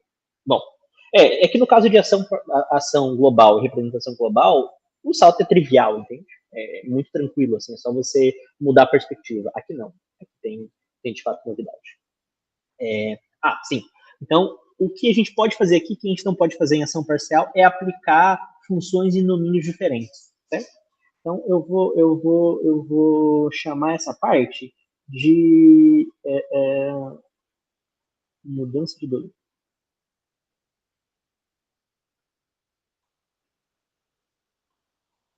E aqui tem um resultado, e aqui tem um fato interessante, que nem sempre acontece, que isso não é um caso para toda a projeção, tá? Isso aqui é especial. Então, a primeira coisa deixa eu fazer um desenhozinho aqui, só para a gente conversar, para começo de conversa. Então, tá aqui o meu espaço vetorial V grandão, eu vou desenhar aqui dentro o meu subespaço, que é o domínio WG na menos 1. Esse aqui é o domínio da π de G, tudo bem? Vamos imaginar que, claro, deixa eu dar um espacinho aqui. Vamos imaginar que, claro, eu tenho. Não, foi errado. Vamos imaginar que eu tenho π de G para n de V, uma representação parcial. Então, aqui eu tenho o domínio. Eu estou usando o termo domínio indescritivelmente, tá? Não é o domínio, tá bom? Mas eu estou usando o domínio da G. Na verdade, então, deixa eu escrever explicitamente quem é esse cara, só para ninguém. Esse cara é o π de G menos 1 aplicado no V todo, tá? É a projeção do V pela epsilon de G menos 1. Perfeito. Então, eu pego esse sujeito aqui. Se eu pegar um vetorzinho daqui e aplicar a π, se eu pegar um vetorzinho que está por aqui, assim, aqui um vetorzinho, se eu quiser aplicar a π de G aqui, o que aquela equação π de G é igual a π de G composto com π de G a menos 1 composto com a π de G, né? Essa aqui é a epsilon, né? Então, essa aqui é π de G composto com epsilon de G. O que... Isso, epsilon de G menos 1. O que essa expressão me diz é que se eu quero aplicar a P de V aqui, na verdade, o que eu faço? Eu primeiro projeto ela. Se eu quero aplicar a P de G nesse sujeito, eu quero aplicar a P de G nesse sujeito, o que eu faço, na verdade, é, primeiro, eu projeto ela através da epsilon. Eu projeto ela através da epsilon de G a menos 1 dentro do meu domínio.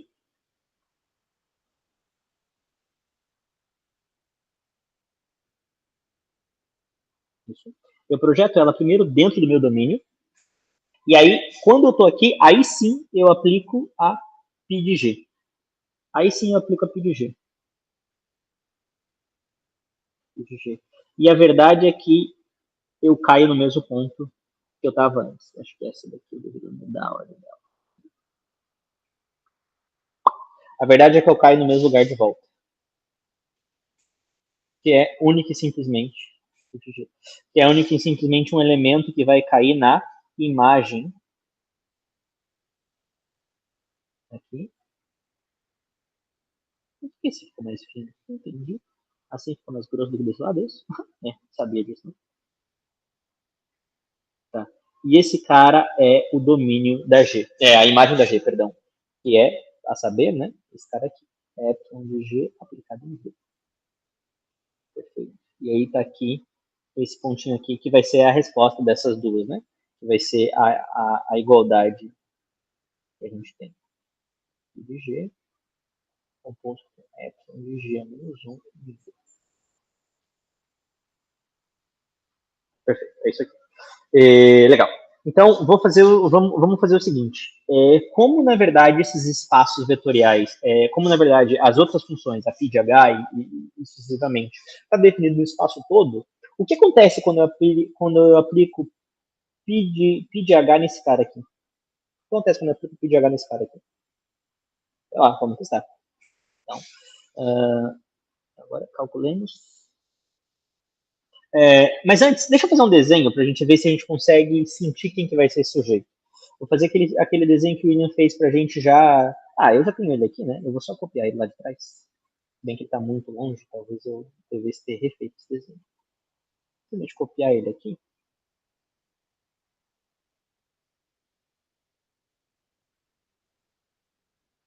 Ah, não. Queria copiar só. Bobão. Copiar.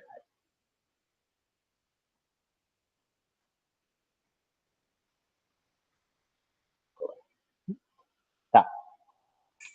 Então vamos pensar um pouquinho o que deveria ser esse cara. Ó, esse sujeito aqui, então, eu não preciso de você, eu não preciso de você, eu não preciso, não, de você eu vou precisar. Mas aqui eu estou pensando que eu estou aplicando a P de G, né?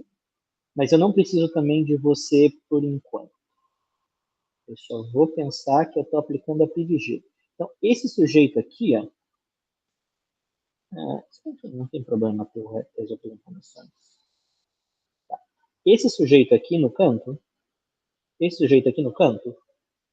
de G, esse cara é a epsilon de G aplicado em V, certo? É esse subespaço vetorial. E aí o que eu faço aqui é que eu aplico a P de G nesse cara, certo? P de H, desculpe. O que eu faço é que eu aplico a P de H nesse cara. Quando eu aplico a P de H nesse cara, repara onde eu vou cair. Ó, eu vou cair no domínio na imagem da P de H, o que está tudo bem, porque já está expresso aqui, mas eu caio em outro lugar também. Né? Eu caio nesse sujeito.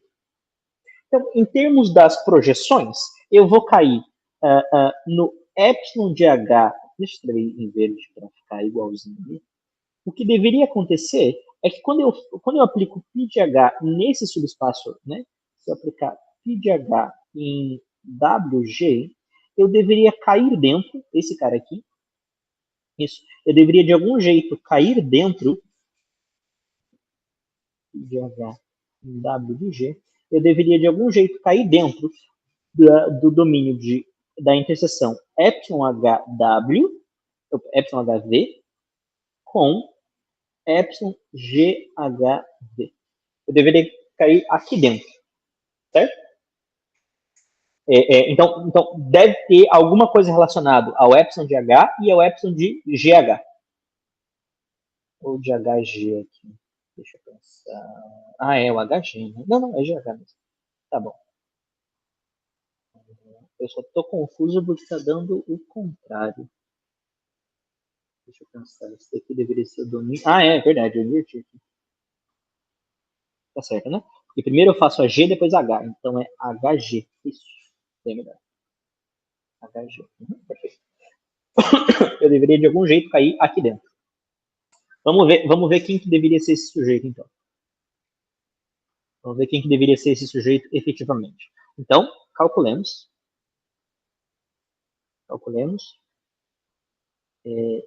Pi de G, Pi de H composto com epsilon de GH. Perdão, epsilon de H.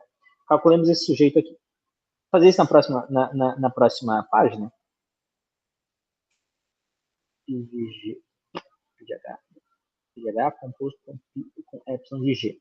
Lembrando que isso aqui deveria ser alguma coisa. A equação que vai aparecer aqui deveria ser alguma coisa envolvendo a imagem de H. Então, talvez um Pi de H apareça, mas alguma coisa envolvendo a imagem de GH. Talvez alguma coisa envolvendo a composição, a aplicação do produto, ou quem sabe alguma coisa envolvendo essa projeção aqui.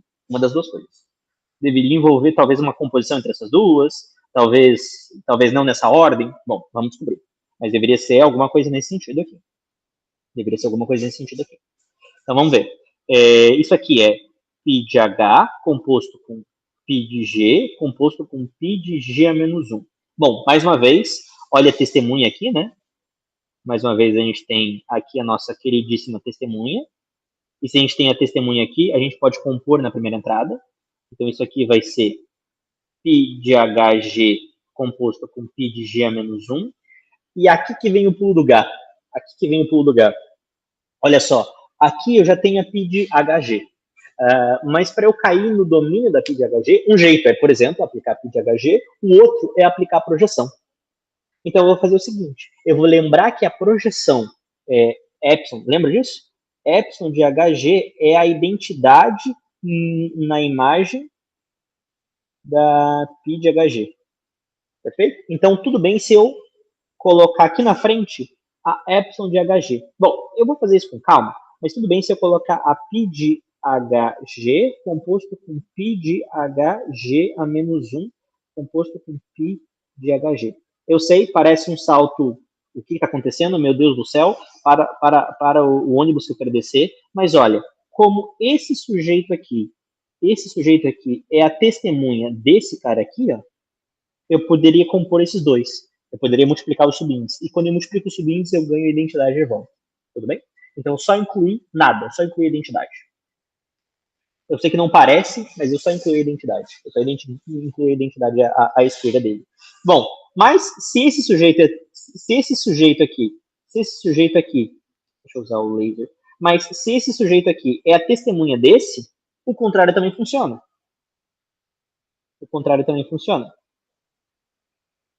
Esse cara é a testemunha desse carinha aqui. Se ele é a testemunha desse, então eu posso multiplicar os elementos que estão à direita. Eu posso multiplicar esses subíndices aqui. E quando eu multiplico esses subíndices, olha o que eu ganho. Eu ganho Pi de HG composto com Pi de HG a menos 1 composto com Pi de H. Porque eu grudo os subíndices.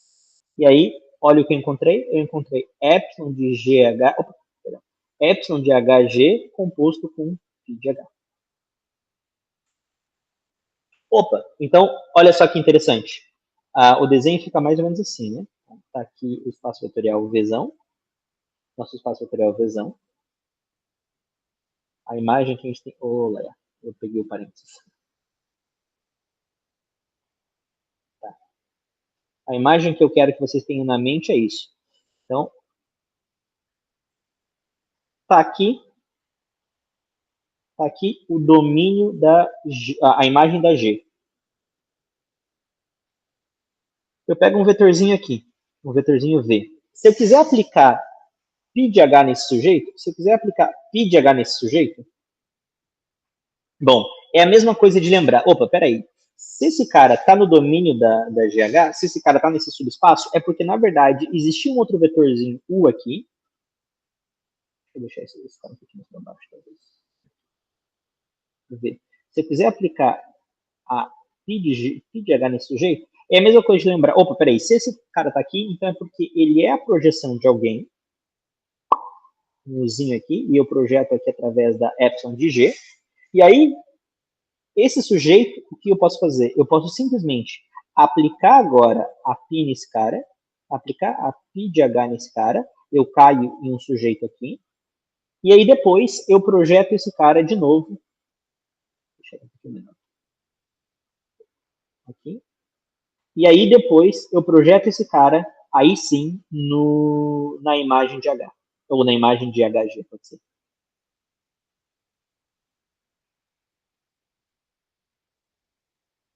E esse cara é a imagem de HG. E aí sim,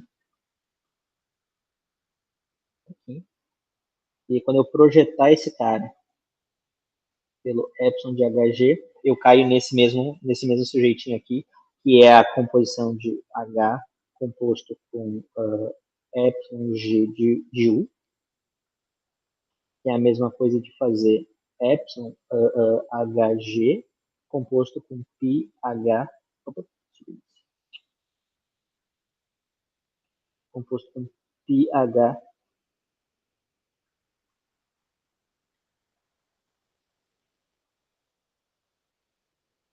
com pi H de U. Bom, então desse jeito eu consigo traduzir de um domínio para outro, tá?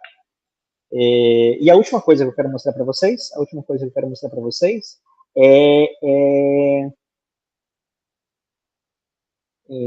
a última coisa que eu quero mostrar para vocês é o que ocorre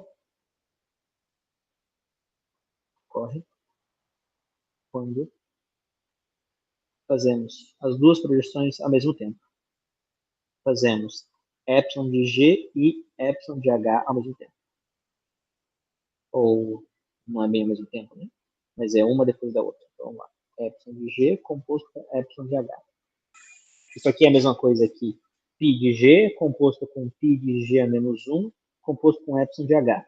Olha a equação anterior. A equação anterior me diz que quando eu tenho π de H composto com epsilon, esse π de H passa pelo epsilon, deixando para trás os subíndices, né, multiplicando os subíndices.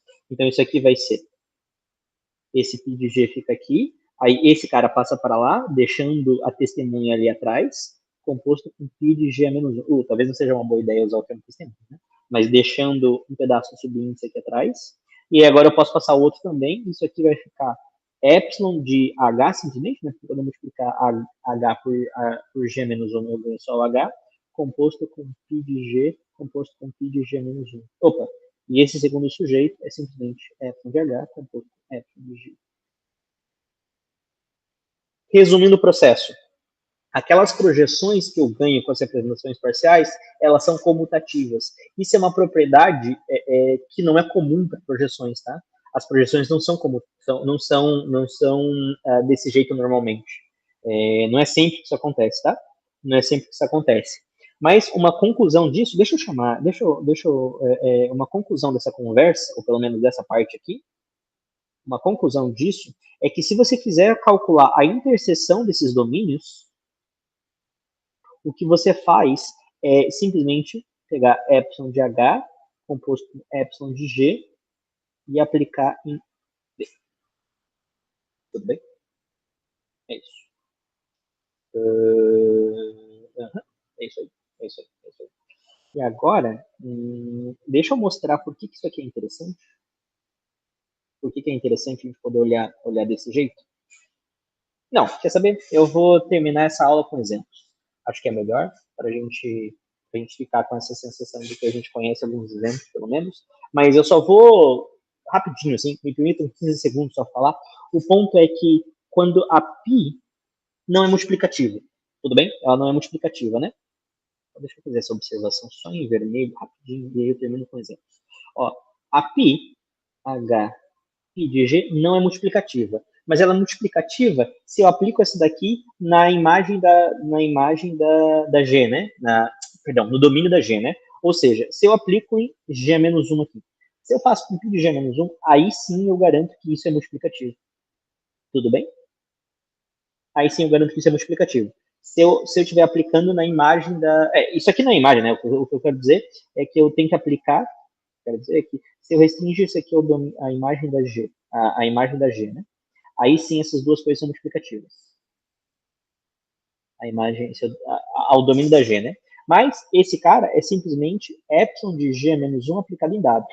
Esse cara é simplesmente epsilon de G-1 aplicado em W, ou seja, na verdade, a expressão que eu posso ter é essa. De G, epsilon de G-1, se eu compor essas coisas, aí a coisa funciona.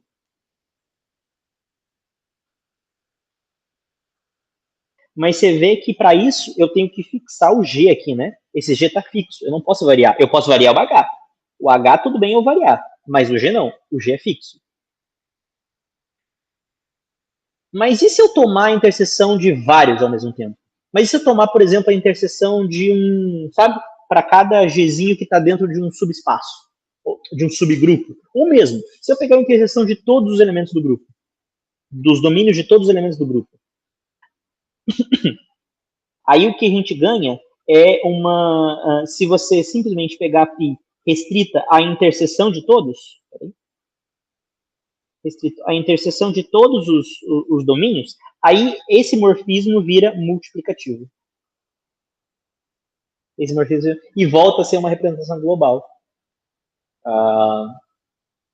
Só que essa equação aqui, ó, me diz que eu tenho um jeito de calcular quem que é esses domínios todos. Basta eu pegar as épsilons de G e compor todas.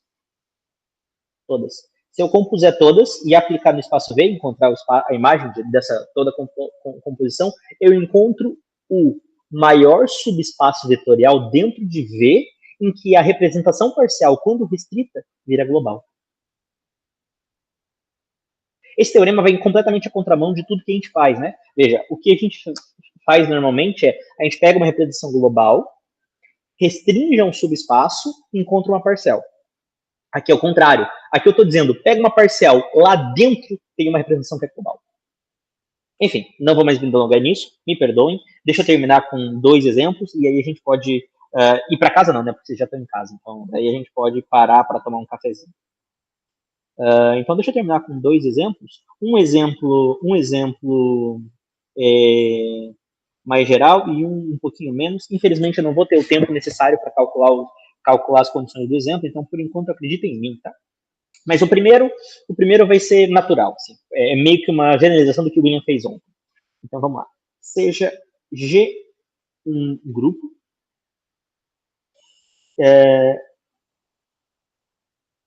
Não é esse exemplo que eu quero fazer. Desculpa. Eu me perdi das minhas notas aqui.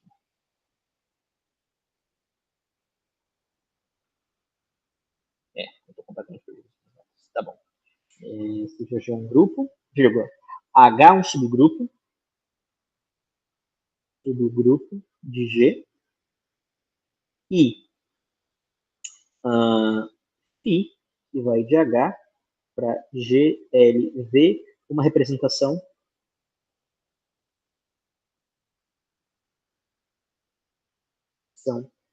aqui uma representação global, tá? Global de H. Tá? Então,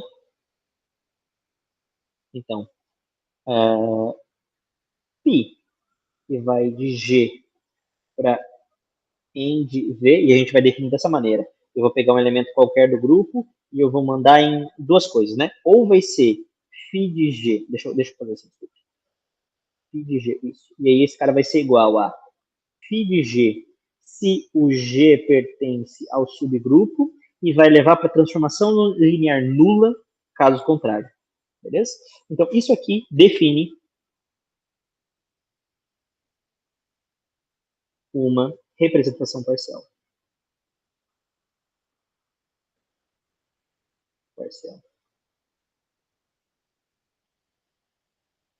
De G. Então, você começa com uma representação global, de um subgrupo, aí você estende meio como por setas nulas, né, por morfismos nulos para o resto do grupo, isso dá uma representação parcial do grupo. E aí, o segundo exemplo, que vai ser no contexto de restrição, eu infelizmente não vou ter tempo de explicar a condição para vocês, vai ser rapidinho, mas depois a gente, se a gente tiver algum tempo, a gente fala depois. Então, o exemplo que tem aqui, vale a pena vocês praticarem, testarem para ver se é uma representação parcial mesmo, vai ter vários momentos onde vai envolver equação de grupo, de subgrupo, do tipo, você tem o produto de um elemento, será que esse daí está no subgrupo? Bom, se um dos elementos do produto estiver no subgrupo, o outro também precisa estar para estar no subgrupo, senão não está, sabe, umas equações desse tipo aqui. Bom, vamos para um outro exemplo, e esse tipo é um exemplo modelo, assim. Tá.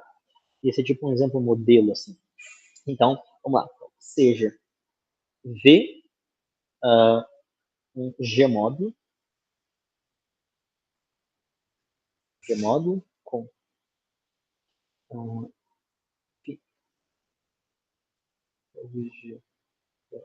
GLV, sua representação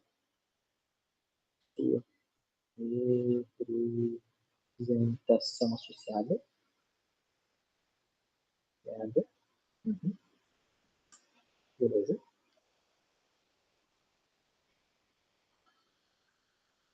Tome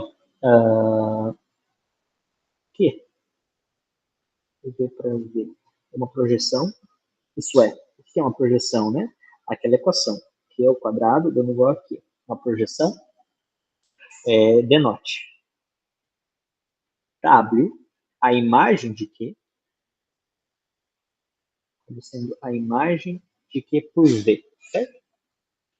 Então a gente tem, eu vou fazer um desenho aqui. Vamos ver. Aqui eu tenho o subespaço. Esse aqui é o subespaço W. E vamos lá. O que eu quero é definir uma representação parcial de G em W. Então eu quero pegar um vetorzinho aqui, agir com G. Só que agir com G nesse cara, nada me diz que continua caindo dentro de W. Ele pode cair muito bem fora. Φg, né? Pode cair aqui em Φg do meu vetorzinho. Eu nem vi o nome desse cara, né? Vou chamar ele de W. Fg de W. Tá, ele pode cair fora. E aí, o que eu faço para ele voltar para dentro do meu sujeito? Como é que eu faço para ele voltar para dentro do meu sujeito? Bom, eu aplico a projeção de volta. Eu projeto ele de volta pela T.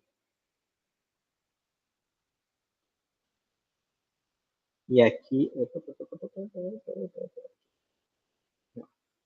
E aqui eu tenho. Aqui eu caio aqui de volta. E esse cara é o T composto com Φg aplicado em W. Pronto. Agora eu consigo garantir que eu tenho uma construção dentro, né? Mas aí, então, o que eu quero, né? Quero que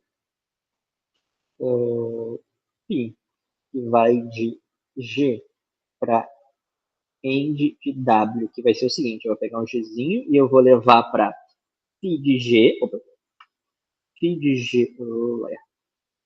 de G pré-composto com T. Esse cara eu consigo garantir que vai de W para W. Porque mesmo que a Φ de G pegue um elementinho de W e jogue fora, a T puxa de volta. Perfeito. Então isso aqui cai de W para W. Quero que isso aqui seja uma representação parcial.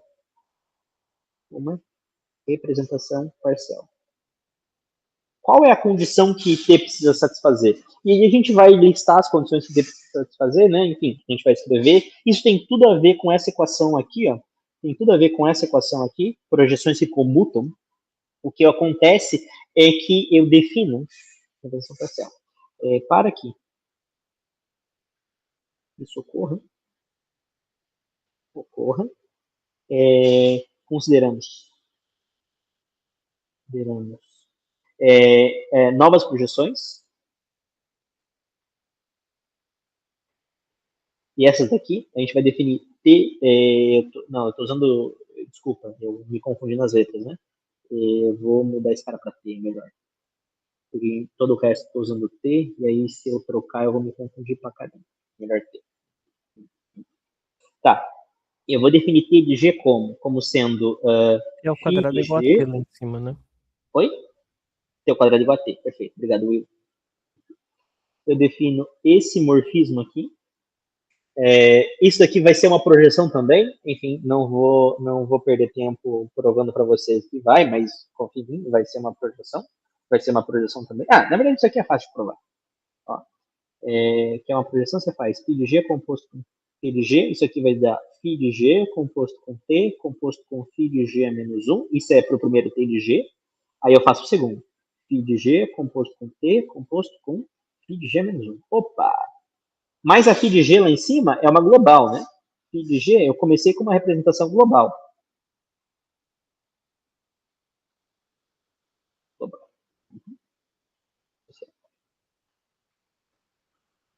É uma representação global. Então, quando eu multiplicar esses dois, eu posso multiplicar os subíndices. E aí isso aqui vai dar φ de G composto com T quadrado, composto com φ de G menos 1. Mas T quadrado é igual a T, então essa cara é o próprio T de G. Pronto. Então, é uma projeção. A gente define essas novas projeções. E o que eu peço tá aqui. O que eu peço é que isso aconteça. T composto com T de G seja igual a T de G composto com T. Eu preciso que as projeções comutem. Mas elas comutem com a que eu fixei lá em cima, tá? Eu preciso de projeções que comutem. Então, essas daqui comutam. E aí, sobre essas condições,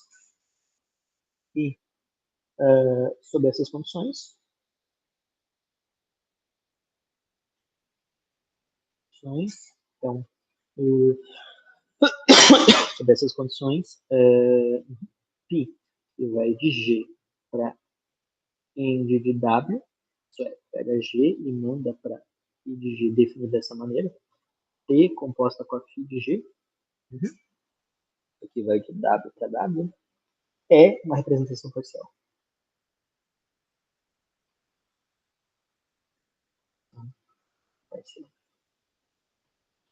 É uma representação parcial.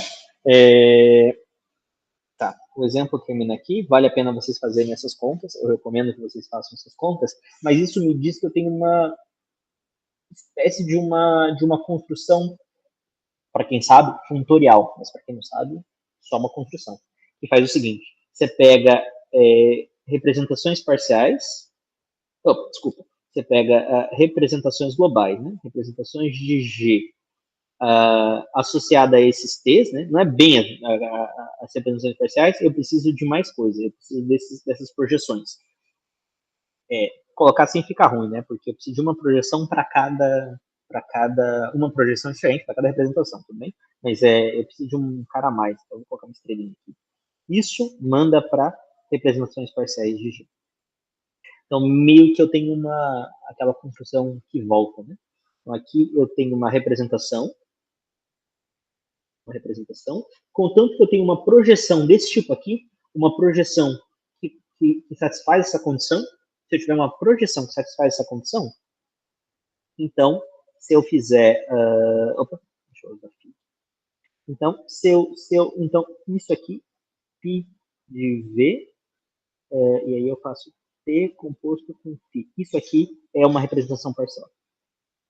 Isso aqui é uma representação parcial. E aí aqui eu também tenho, para quem sabe, um funtor, uma construção funtorial. Tudo bem? Bom, então eu vou parar por aqui, porque se eu colocar mais coisas vai parecer muito complicado.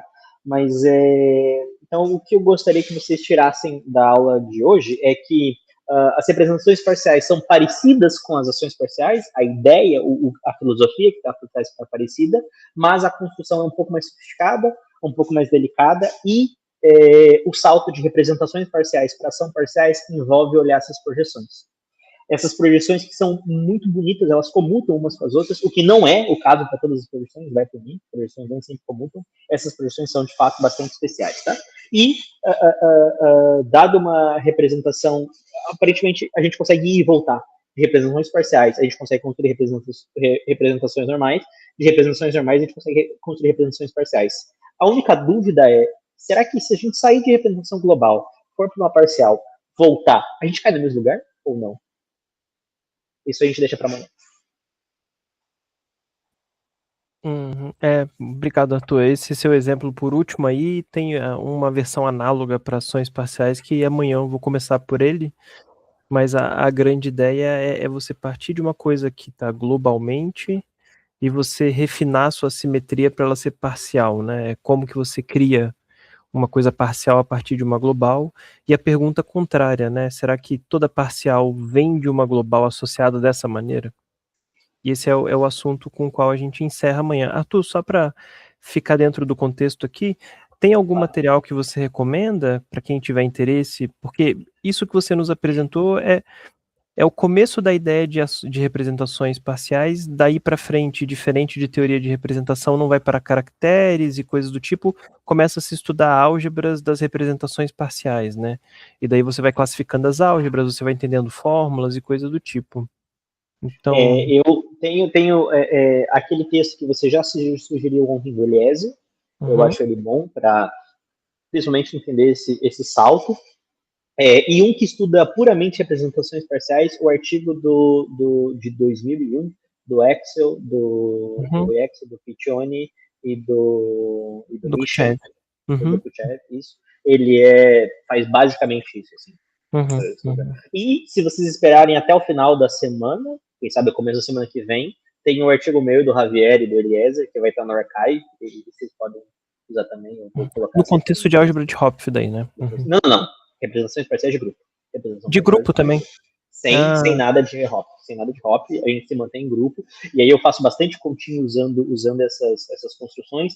Tem umas partes onde o Eliezer fala de grupóidico e tal, mas se você quiser pular essa parte do texto, é puramente contínuo com representação parcial de grupo, em algum momento vira álgebra linear na veia, só álgebra linear. Legal. Alguém tem alguma dúvida, pessoal? Algum comentário? Ou se quiser esperar a gente parar de gravar? Eu sei que a aula de hoje foi bastante técnica, assim, em algumas partes foi até pesada, mas representação parcial, infelizmente, o que a gente tem esse começo, assim. Esse começo é bastante pesado, porque tem que apresentar as ideias e mostrar para vocês. Eu achava que era importante mostrar para vocês essas construções com a relação entre ação e representação parcial, olhar para esses domínios e coisa e tal, e ver como eles se relacionam um com o outro.